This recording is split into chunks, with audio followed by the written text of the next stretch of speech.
ಒಳಗಿಂದ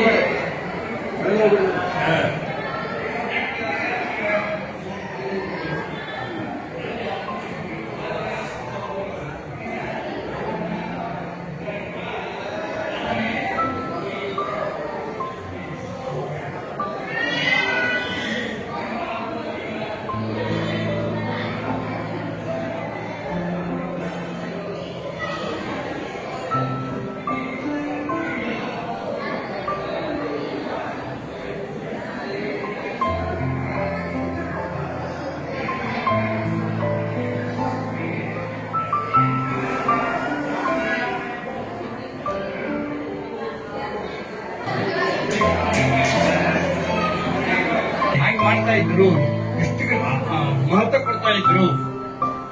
ಇವೆಲ್ಲ ವಟುರಕ್ಷಣೆ ಅಂತ ಇರ್ತಾರೆ. ಉಪನಯನ ಆದ ಮೇಲೆ ಆ ಮಗುವಿಗೆ ಉಪನಯನ ಗುರುಕುಲಕ್ಕೆ ಹೋಗ್ತಾನೆ. ಗುರುಕುಲಕ್ಕೆ ಹೋಗಿ ಅಲ್ಲಿ ಒಬ್ಬ ರಾಜ ಇದ್ದ, ಸುಪ್ರಿಯ ಅಂತಿಕೊಂಡು ರಾಜ. ಆ ರಾಜ ಅಂದ್ರೆ ಇವರು, ಅವರ ಗುರು ವೈಶಂಪಾಯನರು ಅವರ ಆಶ್ರಯದಲ್ಲಿ ಇರ್ತಿದ್ರು. ವೈಶಂಪಾಯನರು ಆ ರಾಜನ ಆಶ್ರಯದಲ್ಲಿ ಇರ್ತಿದ್ರು.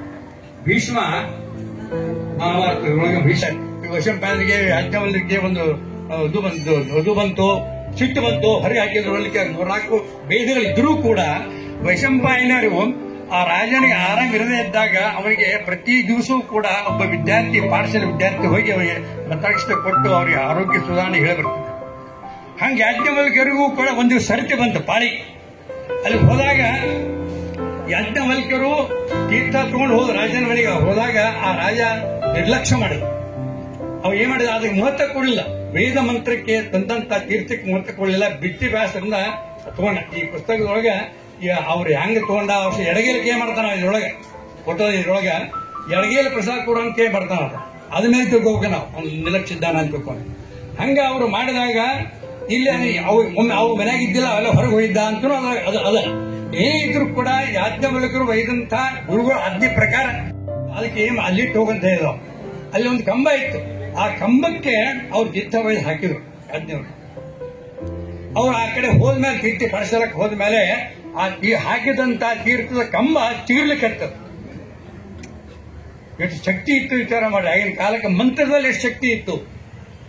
ಆ ಶಕ್ತಿ ಚಿಗುಳಿಗೆ ಹಚ್ಕೊಳ್ಳಿ ರಾಜ ನೋಡಿದ ಬಂದು ಇದೇನೋ ತೊಂದರೆ ಅಂತ ಅರಮನೆಯೊಳಗ ಕಂಬದೊಳಗ ಚೀತಾ ಇದೆ ಅಂತಂದ್ರೆ ನಿನ್ ಯಾರು ಬಂದಿದ್ರು ಇಂಥವ್ರು ಬಂದ. ಆ ರಾಜನಿಗೆ ರಾಜ ವೈಶಂಪಾಯನ ಹೇಳಿ ಕಸಿದ, ನಿನ್ನ ಯಾವ ಹುಡುಗ ಬಂದಿದ್ದ ಅದ ಪಾಠಶಾಲೆ ವಿದ್ಯಾರ್ಥಿ ಬಂದು ಬಾ ಅಂತ ಹೇಳಿ ಇವತ್ತು ಮರುದಿವಸ. ವೈಶಂಪಾಯನರು ಆ ರಾಜನ ಆರೋಗ್ಯ ದೃಷ್ಟಿಯಿಂದ ಅವನ ಆಶ್ರಯದಲ್ಲಿ ಇರುವುದರಿಂದ ಏನ್ ಮಾಡಿದ್ರು, ಕರೆದು ನೋಡ್ಪಾ ನಿನ್ನೆ ಹೋಗಿ ಬಂದಿಯಲ್ಲ ರಾಜ, ನಿನಗೆ ಮತ್ತೆ ಬಾ ಅಂತ ಹೇಳಿ ಅದು 2 ಕಾರಣ ಹೇಳ್ತಾರ ಅವ್ರು.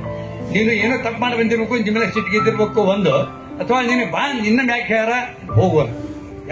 ಅಭಿಮಾನ ಹಂಗದ ನೋಡ್ರಿ. ಇದು ನಮ್ಮಲ್ಲಿ ಬರಬೇಕು. ಯಾಜ್ಞವಲ್ಕ್ಯರಲ್ಲಿ ಇದ್ದಂತ ಅಭಿಮಾನ ನಮ್ಮಲ್ಲಿ ಬರಬೇಕು. ಅದು ನಮ್ಮಲ್ಲಿ ಇಲ್ಲ. ಅದಕ್ಕೆ ನಮ್ಮ ಪರಿಸ್ಥಿತಿ ಹೆಂಗದೆ. ಏನಾದ್ರು ಅವ್ರು ಯಾಜ್ಞವಲ್ಕ್ಯರು ಗುರುಗಳಿಗೆ ಹೇಳ್ತಾರ. ಅವ್ರು ಗುರುವಿನಿಗೆ ಏನ್ ಹೇಳ್ತಾರ, ನಾನು ಹೋಗುದಿಲ್ಲ ಅಂತ ಫಸ್ಟ್ ಹೇಳಿದ್ರು ಯಾಜ್ಞವಲ್ಕ್ಯರು. ಯಾರಿಗೆ? ಗುರುಗಳಿಗೆ. ನಾನು ಇವತ್ತು ಹೋಗುದಿಲ್ಲ. ಯಾಕೆ ಹೋಗುದಿಲ್ಲಪ್ಪ? ಅವ್ರು ನಿನ್ನೆ ಒಯ್ದಂತ ತೀರ್ಥಕ್ಕೆ ಅವರು ಅಪಮಾನ ಮಾಡಿದ್ದಾರೆ, ಅವ್ರು ತಗೊಂಡಿಲ್ಲ, ನಿರ್ಲಕ್ಷಿದ್ದಾರೆ, ಅವ್ರು ನಾವು ಹೋಗುದಿಲ್ಲ. ಇದು ಒಂದು ಕಾರಣ. ಆದ್ರೆ ಅವರಿಗೆ ರಾಜನಿಗೆ ಆರಾಮಿರಲಿಲ್ಲ, ಅವ ನಿಮಿತ್ತವಾಗಿ ಮಾಡಬೇಕು, ಜಪ ಮಾಡ್ರಿ ಅಂತ ಹೇಳಿದ್ರು. ಜಪ ಮಾಡಂತ ಹೇಳಿದಾಗ ಯಜ್ಞವಲ್ಕ್ಯರು ಏನಂದ್ರು, ಎಲ್ಲಾ ಉಳಿದ ಪಾಠಶಾಲೆ ವಿದ್ಯಾರ್ಥಿಗಳು ಯಾಕೆ ತ್ರಾಸ ಕೊಡ್ತೀರಿ, ನಾನೇ ಒಬ್ಬನೇ ಎಲ್ಲ ಮಾಡ್ತೇನೆ ಅಂತ ತಿಳ್ಕೊಂಡು ಯಜ್ಞವಲ್ಕ್ಯರು ಹೇಳಿದ್ರು. ಇದು ವೈಶಂಪಾಯನರಿಗೆ ಆ ಯಜ್ಞವಲ್ಕ್ಯರು ಸಿಟ್ಟು ಬರಲಿಕ್ಕೆ 2 ಕಾರಣಗಳು. ಅದಕ್ಕೆ ಅವ್ರು ಏನ್ ಸಿಟ್ಟು ಬಂತು, ಗುರುವಿನ ಮಾತು ಕೇಳದೆ ಇದ್ರೆ, ಕೇಳಿಲ್ಲ ಅವರು ಯಾರೋ ಯಾಜ್ಞವಲ್ಕ್ಯರು. ಅದಕ್ಕೆ ಏನ್ ಮಾಡೋದಿಲ್ಲ, ನೀನು ನನ್ನ ಮಾತು ವಿರೋಧ ಮಾಡ್ತಾ ಇದೆಯಾ, ನನ್ನ ಮಾತೇ ಕೇಳ್ತಾ ಇಲ್ಲ, ಅದಕ್ಕೆ ನೀನು ನನ್ನ ಪಾಠಶಾಲೆ ಬಿಟ್ಟು ಗುರುಕುಲ ಬಿಟ್ಟು ನೀನು ಹೊರಗೆ ಹೋಗುವಂತ. ಚುಕ್ಕಲೈಜರು ಹಂಗೆ ಹುಟ್ಟೋರು ಹೇಳ್ತಾ ಇದೆ ನಮಗೆ. ಹೊರಗೆ ಹೋಗುವ ಅಂದ್ಕೂಳೆ ನಾವು ಮತ್ತೆ ರೈತ ತಪ್ಪಾದ್ರೆ ಕ್ಷಮ ಮಾಡ್ರಿ, ಇಲ್ಲಿ ಇರ್ತೇನೆ ಅಂತ ಅನ್ಬೋದಾಗಿತ್ತು. ಯಾಜ್ಞವಲ್ಕ್ಯರಲ್ಲಿ ಇರುವಂತ ಅಭಿಮಾನ, ಅವರ ಪರಂಪರೆ ಇದ್ದಂಥವ್ರು ನಾವು, ನಮಗೆ ಎಷ್ಟು ಅಭಿಮಾನ ಇರಬೇಕು ಅನ್ನೋದು ನಾವು ವಿಚಾರ ಮಾಡೋದು. ಅವ್ರೇನಂದ್ರು, ಎಂಥ ಶಬ್ದ ಹೇಳಿದ್ರಂದ್ರೆ, ಅವ್ರು ಸಂಸ್ಕೃತ ಒಂದು ಏನಂತದ, ನಿಮ್ಮ ಕನ್ನಡ ಹೇಳ್ತದೆ. ಆಯ್ತು ಅವನು ಬಿಟ್ಟು ಹೋಗ್ತೀನಿ ಅಂದರು. ಬಿಟ್ಟು ಹೋಗೋ ಮುಂದೆ ನೀ ಹೆಂಗ ಹೋಗಬೇಡ, ಇಲ್ಲಿವರೆಗೆ ನಾನು ನೆರೆ ಕಲಿಸಿದಂತ ವೇದವನ್ನು ನನಗೆ ಕೊಟ್ಟು ಹೋಗು ಅಂದ್ರು. ನೋಡ್ರಿ, ಅಂದ್ರೆ ಅದನ್ನೇನು ದುಡ್ಕೋತೀನಿ ಅನ್ನುವಂತ ಪ್ರಶ್ನೆ ಈಗಿನ ಕಾಲಕ್ಕೆ ಪುರೋಹಿತ ಮಾಡೋರು ಇರ್ಬೋದಾಗಿತ್ತು. ಅವ್ರೇನಂದ್ರು, ಕೊಟ್ಟು ಹೋಗು ಅಂತ ಹೇಳಿದ್ರು. ಕೊಟ್ಟು ಹೋಗ ಆಗ್ಲಿ ಅಂತಂದ್ರು ಯಜ್ಞವಲ್ಕ್ಯ. ಅವ್ರು ಏನು ಕೊಟ್ಟರು ಅದು ಕೊಟ್ಟಂತ ವಿದ್ಯೆನೆಲ್ಲ ಅವರು ಹೊರಗೆ ಹಾಕಿದ್ರು ಅಂತ. ಇಲ್ಲೇ ಒಂದು ಎರಡು ಬರ್ತದೆ. ವಮನ ಮಾಡ್ಕೊಂಡ್ರು ಅಂದ್ಕೊಂಡು ಅದ್ರೊಳಗದೆ ಅದು ಹೆಂಗ್ ವಮನ ಮಾಡ್ಕೋತಾರಪ್ಪ? ವೇದವನ್ನ ಹೆಂಗ್ ವಮನ ಮಾಡ್ಕೊಳಿಕ್ ಬರ್ತದ? ನಾ ಏನು ಊಟ ಮಾಡಿರ್ತೀನಿ, ಊಟ ಮಾಡಿದ್ದೆಲ್ಲ ರಾಷ್ಟ್ರೀಯ ಬರ್ತಾರೆ. ಊಟ ಮಾಡಿದ್ದೆಲ್ಲ ಒಳಗೆ ಹೋಗ್ತದೆ, ಎಲ್ಲ ಕೂಡೆ ಹೋಗ್ತದೆ. ಹೋಳಿಗೆ, ತುಪ್ಪ, ಕಚ್ಚಕಾಯಿ ಏನು ತಿಂತೀವೋ ಖಾರ ಎಲ್ಲ ಹೋಗ್ತವೆ ಹೊಟ್ಟೆಗೆ. ಎಲ್ಲ ಹೋಗಿ ಒಳಗೆ ಆಗ್ತದೆ, ಮಿಕ್ಸ್ ಆಗ್ತದೆ. ಹೊಟ್ಟೆಗೆ ಒಂದು ಹೊಟ್ಟೆಗೆ ಹೋಗ್ಬೇಕಲ್ಲ. ವಮನ ಮಾಡ್ಕೊಂಡು ಏನಾಗ್ತದೆ, ಎಲ್ಲ ಕೂಡ ಹೊರಗೆ ಬೀಳ್ತದೆ. ಆಗ ಎಲ್ಲ ಬಿತ್ತು. ಆಗ ವೈಶಂಪಾಯನ ಬಿದ್ದುದು ಅಂದ್ರೆ ಭಿನ್ನ ಭಿನ್ನ ವಿಚಾರ ಈ ವಿಷಯಕ್ಕೆ ಅವ. ಆದ್ರ ಬಿದ್ದುತ್ತಿಂದ ಅಯ್ಯೋ ಸುಳ್ಳಿ ಕೆತ್ತು ಅಂತ ಹೇಳ್ತಾರೆ. ಅದಕ್ಕೆ ಅದೇನ್ ಮಾಡ್ರಿ, ಉಳಿದ ಶಿಷ್ಯಂದರಿಗೆ ನೀವು ತಿತ್ತಿರಿ ಪಕ್ಷಿ ಆಗಿ ಅದನ್ನ ಸ್ವಹ ಮಾಡ್ರಿ ಅಂತ ಹೇಳ್ತಾರೆ. ಸುಳ್ಳಿ ಕೆತ್ತು ಅಂತ ಹೇಳ್ತಾರೆ. ಇದು ಹೆಂಗ್ ಸಾಧ್ಯ ಇದೆ? ಹೆಂಗ ಅದು ಸುಡ್ತದಪ್ಪ? ಹೆಂಗ ವೇದ ಸುಡಿದಾರಿ ಹೊರಗೆ ಬಿತ್ತು? ಅದು ಏನೇ ವಿಷಯ ಇದ್ರು ಕೂಡ ಆಗಿನ ಕಾಲಕ್ಕೆ ಅದು ಅವ್ರು ಬಿಟ್ಟು ಹೋಗ್ಬೇಕು ಅಂತಂದ್ರು ಬಿಟ್ಟು ಹೋಗ್ಬಿಟ್ರು. ಅದಕ್ಕೆ ಮುಂದೆ ಅದು ಅದಕ್ಕೆ ಅವ್ರ ಪ್ರತಿಭೆ ಹೇಳ್ತಾರೆ. ಅವ್ರು ಬಿಟ್ಟು ಹೋದ್ಮೇಲೆ ಅವ್ರ ತಲೆ ಖಾಲಿ ಆಗ್ತಲ್ಲ. ಯಾಜ್ಞವಲ್ಕ್ಯರ ಮಂತ್ರ ಎಲ್ಲ ಹೋಗ್ಬಿಟ್ಟು ಅವರೆಲ್ಲ ಏನಿಲ್ಲ ರೀ, ಯಾವ ಗುರುವಿನ ಉಪದೇಶ ಮಂತ್ರವು ತಲೆಯೊಳಗೆ ಇಲ್ಲ. ನೀ ಹೆಂಗ್ ಬದುಕುದು? ಮುಂದೆ ಹೆಂಗ ತಿರಿ ಮನೆಗೆ ಹೋದ್ರು. ಮನೆಗೆ ಹೋಗಿ ಅವ್ರು ಯಾರು ಮನೆಗೆ ಹೇಳಿದ್ರು. ಅವ್ರ ಹತ್ರ ಏನಿತ್ತು? ಒಂದೇ ಒಂದು ಮಂತ್ರ ಇತ್ತು ಅವರು. ಯಾವ್ದದು? ಗಾಯತ್ರಿ ಮಂತ್ರ. ತಂದೆ ಮಗನಿಗೆ ಏನಾದರೂ ಕೊಟ್ರೆ ಗಾಯತ್ರಿ ಮಂತ್ರ ಬಂದ್ಬಿಟ್ಟು ಬೇರೆ ಏನೂ ಕೊಡ್ಲಿಕ್ಕೆ ಸಾಧ್ಯ ಇಲ್ಲ. ತಂದೆ ಮುಖೇನೆ, ತಂದೆನ ಗುರುನೇ ಆಚಾರ್ಯ ಅಂತ ಶಬ್ದ ಅದ್ರೊಳಗದ. ಸಂಸ್ಕಾರ ಮಾಡ್ಕೊಂಡು ಉಪನಯನ ಪರಿವಾಗ ಆಚಾರ್ಯ ಅಂದ್ರೆ ತಂದೆ ಗುರುನೂ ಹೌದು ಮತ್ತು ಅಪ್ಪನೂ ಹೌದು.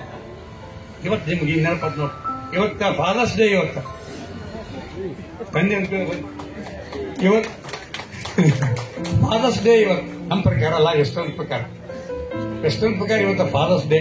ಅದಕ್ಕೆಲ್ಲ ಅಪ್ಪಂದಿರು ಧನ್ಯವಾದ ಹೇಳಿದಾಗ ಅವ್ರು ಏನ್ ಹೇಳಿದ್ರು ಅಂತಂದ್ರೆ, ಈ ಪ್ರಸಾದ ಈ ಕೊಡುವಾಗ ಅಲ್ಲಿ ಹೋದ್ರು ಯಾಜ್ಞವಲ್ಕ್ಯರ ಮೈ ಸುಡ್ತಾ ಇತ್ತು. ಅಗ್ನಿ ಜ್ವಾಲೆ, ಅಷ್ಟು ಸೂರ್ಯ ಪ್ರಖರ ಆಗಿಬಿಟ್ಟದ.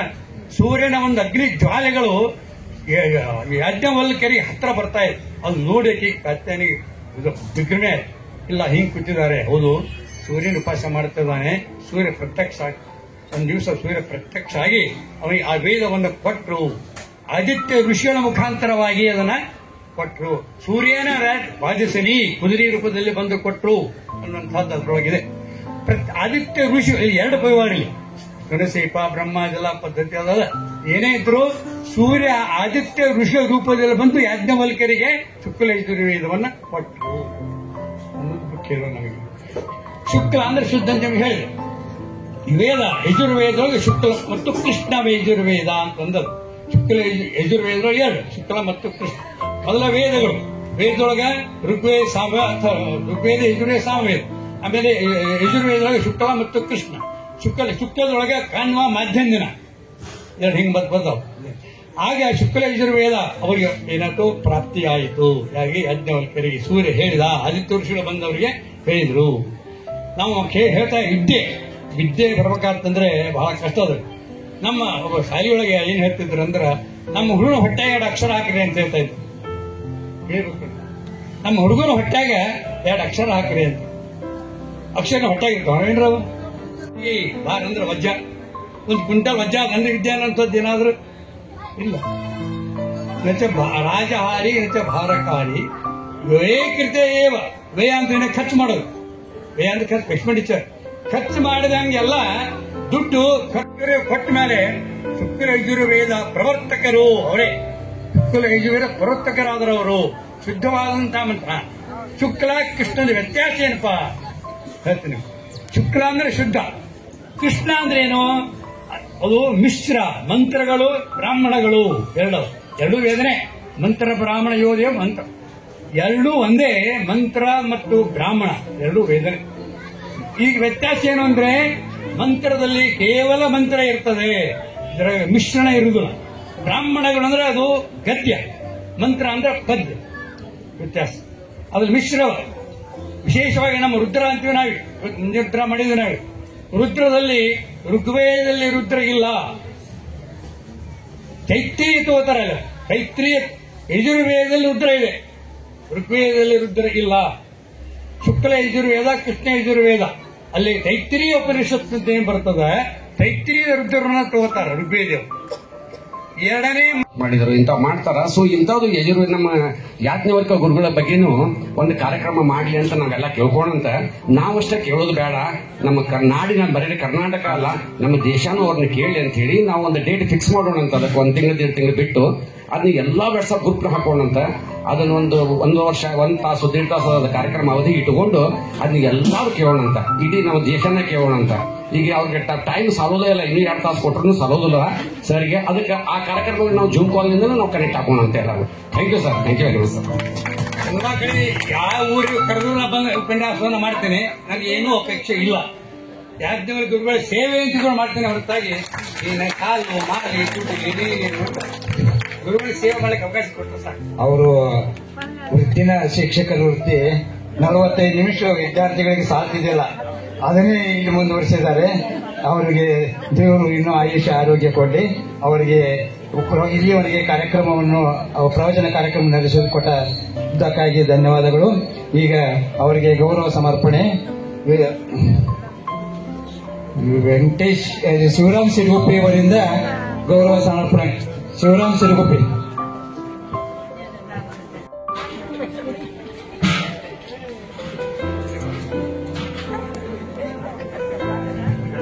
नमो ब्रह्मादिभ्यो ब्रह्मविद्या संप्रदाय कर्तृभ्यो ऋषिभ्यो नमो गुरुभ्यो नमो महद्भ्यः. सर्वोपप्लवरहित प्रज्ञान प्रत्यगर्थो ब्रह्मैवाहमस्मि या फलिनीर्या फल पुष्पायाश्च पुष्पिणीः बृहस्पति प्रसूतास्तानो मुञ्चन्द्वग्नाः सह.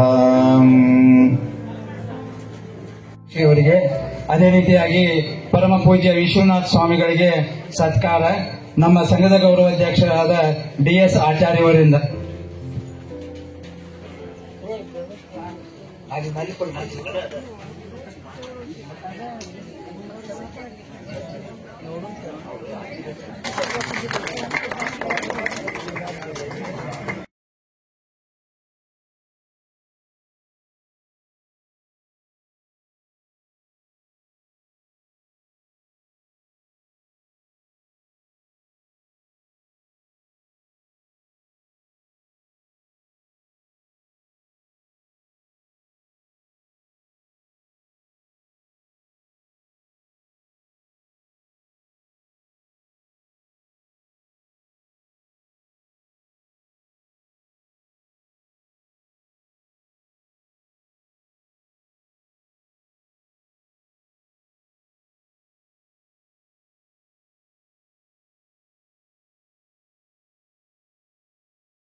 ತಮ್ಮಲ್ಲಿ ಪ್ರಾರ್ಥನೆ. ಓಂ ಮಯಾ ಫಲಿನೀರ್ಯ ಫಲ ಪುಷ್ಪಾಯ ಶ ಪುಷ್ಪಿಣೀಃ ಬೃಹಸ್ಪತಿ ವಸುತಾಸ್ತಾನೋ ಮುಂಚಂದ್ವಗ್ನಾಃ ಸಹ. ಧನ್ಯವಾದಗಳು. ಯಾಜ್ಞವಲ್ಕ ಗುರುಭ್ಯೋ ನಮಃ. ಸಪ್ರೇಮ ವಂದನೆಗಳು. ಶ್ರೀ ಯೋಗೀಶ್ವರ ಯಾಜ್ಞವಲ್ಕ್ಯ ಮಹರ್ಷಿಗಳ ಜಯಂತ್ಯೋತ್ಸವವನ್ನು ಯಾಜ್ಞವಲ್ಕ ಸೇವಾ ಸಂಘವು ಸತತ 28 ವರ್ಷಗಳಿಂದ ವಿಜೃಂಭಣೆಯಿಂದ ಆಚರಿಸುತ್ತಿದ್ದು 2023-24ನೇ ಸಾಲಿನಲ್ಲಿ 29ನೇ ವರ್ಷದ ಜಯಂತ್ಯೋತ್ಸವವನ್ನು ಆಚರಿಸುತ್ತಿದ್ದು, ಕಳೆದ ಸಾಲಿನಲ್ಲಿ ಶ್ರೀ ಯಾಜ್ಞವಲ್ಕ ಸೇವಾ ಸಂಘವು ದಿನಾಂಕ 30/5/2023ರಂದು ಮದಿಹಾಳ ಶ್ರೀ ಚಿದಂಬರ ಸೇವಾ ಸಮಿತಿಯಲ್ಲಿ ಆಚರಿಸಲಾದ ಜಯಂತ್ಯೋತ್ಸವದ ವಾರ್ಷಿಕ ವರದಿ. ದಿನಾಂಕ 30/5/2023ರಂದು ಯಾಜ್ಞವಲ್ಕ ಮಹರ್ಷಿಗಳ ವಿಶೇಷ ಪೂಜೆ, ಅಷ್ಟೋತ್ತರ, ಅಲಂಕಾರ, ಕಥಾಶ್ರವಣ ಕಾರ್ಯಕ್ರಮವು ಬ್ರಹ್ಮಶ್ರೀ ವೇದಮೂರ್ತಿ ಡಿ ಸತ್ಯನಾರಾಯಣ ಆಚಾರ್ಯ ಹಾಗೂ ಶಿಷ್ಯವೃಂದದಿಂದ ನೆರವೇರಿತು. ಯಾಜ್ಞವಲ್ಕ ಮಹಿಳಾ ಮಂಡಳ, ಕಾತ್ಯಾಯಿನಿ ಮಹಿಳಾ ಮಂಡಳ ಇವರಿಂದ ಶ್ರೀ ಯೋಗೀಶ್ವರಿ ಮಹರ್ಷಿಗಳ ತೊಟ್ಟಿಲೋತ್ಸವ ಕಾರ್ಯಕ್ರಮವು ನೆರವೇರಿತು. ದಿನಾಂಕ 30/5/2023ರಂದು ಶುಕ್ಲ ಯಜುರ್ವೇದಿ ರುದ್ರಾನುಷ್ಠಾನ ಮಂಡಳಿ ಧಾರವಾಡ ಇವರಿಂದ ಶ್ರೀ ಶಿವಚಿದಂಬರ ಮಹಾಸ್ವಾಮಿಗಳಿಗೆ ರುದ್ರಾಭಿಷೇಕ ನೆರವೇರಿಸಲಾಯಿತು. ಪರಮಪೂಜ್ಯ ನಟೇಶ್ ದೀಕ್ಷಿತರು ಗುರುಲಹೊಸೂರು ಇವರ ಸಾನ್ನಿಧ್ಯದಲ್ಲಿ ಎಸ್ಎಸ್ಎಲ್ಸಿ ಹಾಗೂ ಪಿಯುಸಿ ವಿದ್ಯಾರ್ಥಿಗಳಿಗೆ ಪ್ರತಿಭಾ ಪುರಸ್ಕಾರವನ್ನು ನೀಡಲಾಯಿತು. ಅಂದು ಶ್ರೀದೇವಿ ಕುಲಕರ್ಣಿ ಶಿಗ್ಗಾಂವ್ ಇವರಿಂದ ಯಾಜ್ಞವಲ್ಕ ಮಹರ್ಷಿಗಳ ಕುರಿತು ಪ್ರವಚನವನ್ನು ನೆರವೇರಿಸಲಾಯಿತು. ತಾರಕೇಶ್ವರ ಭಜನಾ ಮಂಡಳಿ, ಕಾತ್ಯಾಯಿನಿ ಭಜನಾ ಮಂಡಳಿ ಹಾಗೂ ಡಾಕ್ಟರ್ ಶ್ರೀಧರ್ ಕುಲಕರ್ಣಿ ಮತ್ತು ಆನಂದಕಂದ ಬಳಗದವರಿಂದ ಸಂಗೀತ ಸೇವೆಯನ್ನು ನೆರವೇರಿಸಲಾಯಿತು. ನಮ್ಮ ಸೇವಾ ಸಂಘವು 28ನೇ ವರ್ಷದ ಜಯಂತ್ಯೋತ್ಸವ ಕಾರ್ಯಕ್ರಮವನ್ನು ಯಶಸ್ವಿಯಾಗಲು ಪರೋಕ್ಷವಾಗಿ ಅಪರೋಕ್ಷವಾಗಿ ಸಹಾಯ ಮಾಡಿದ ಧನ ಧಾನ್ಯ ಹಾಗೂ ತನುಮರದಿಂದ ಸೇವೆ ಸಲ್ಲಿಸಿದ ಎಲ್ಲ ಸದ್ಭಕ್ತರಿಗೆ ಸಂಘದ ಅಧ್ಯಕ್ಷರೊಂದಿಗೆ ಕಾರ್ಯಕಾರಿ ಮಂಡಳಿಯ ಸರ್ವ ಸದಸ್ಯರು ಧನ್ಯವಾದಗಳನ್ನು ತಿಳಿಸುತ್ತಾ, ಕಳೆದ ವರ್ಷದ ಜಯಂತ್ಯೋತ್ಸವದ ಆಯವ್ಯಯ ವಿವರ ಹೀಗಿರುತ್ತದೆ. ಭಕ್ತರಿಂದ ದೇಣಿಗೆ ಸಂಗ್ರಹವಾಗಿದ್ದು 1,22,783. ಜಯಂತ್ಯೋತ್ಸವಕ್ಕೆ ಖರ್ಚಾದ ಹಣ 1,19,145. ಬಾಕಿ ಹಣ ಉಳಿದ ಹಣ 3,638. ಪ್ರಸ್ತುತ ಕರ್ನಾಟಕ ಬ್ಯಾಂಕ್ನಲ್ಲಿ ಇರುವ ಎಸ್ಬಿ ಖಾತೆ ಒಟ್ಟು ಹಣ 49,027. ಸಂಘದ ನೋಂದಣಿ ಪ್ರಕ್ರಿಯೆಯು ಈಗ ಸದ್ಯ ನಡೆದಿದ್ದು, ಯಾರಾದರೂ ಸಂಘಕ್ಕೆ ಸದಸ್ಯರಾಗುವ ಅಪೇಕ್ಷೆ ಇದ್ದಲ್ಲಿ ನೋಂದಣಿಯನ್ನು ಪಡೆದುಕೊಳ್ಳಬಹುದು ಎಂದು ವಿನಂತಿಸುತ್ತಿದ್ದೇವೆ. ಪ್ರತಿ ವರ್ಷ ಸಂಘದ ಕಾರ್ಯಕ್ರಮಕ್ಕೆ ಸಹಾಯ ಸಹಕಾರ ನೀಡಿದ, ಪರೋಕ್ಷ ಅಪರೋಕ್ಷವಾಗಿ ಸಹಾಯ ಮಾಡಿದ ಎಲ್ಲಾ ಸದಸ್ಯರಿಗೆ ಸಂಘದ ಪರವಾಗಿ ಎಲ್ಲಾ ಸದಸ್ಯರು ಹಾಗೂ ಕಾರ್ಯಕಾರಿ ಮಂಡಳಿ ಚಿರಋಣಿ. ಇದೇ ರೀತಿ ಪ್ರತಿ ವರ್ಷ ಎಲ್ಲರ ಸಹಾಯ ಸಹಕಾರವಿರಲೆಂದು ವಿನಂತಿಸುತ್ತಾ ಈ ವರದಿಯನ್ನು ಪೂರ್ಣಗೊಳಿಸಿ ವಿರಮಿಸುತ್ತೇನೆ. ಜೈ ಚಿದಂಬರ. ಧನ್ಯವಾದ. ಪರಮ ಪೂಜ್ಯ ವಿಶ್ವನಾಥ ಸ್ವಾಮಿಗಳು ಇವರಿಂದ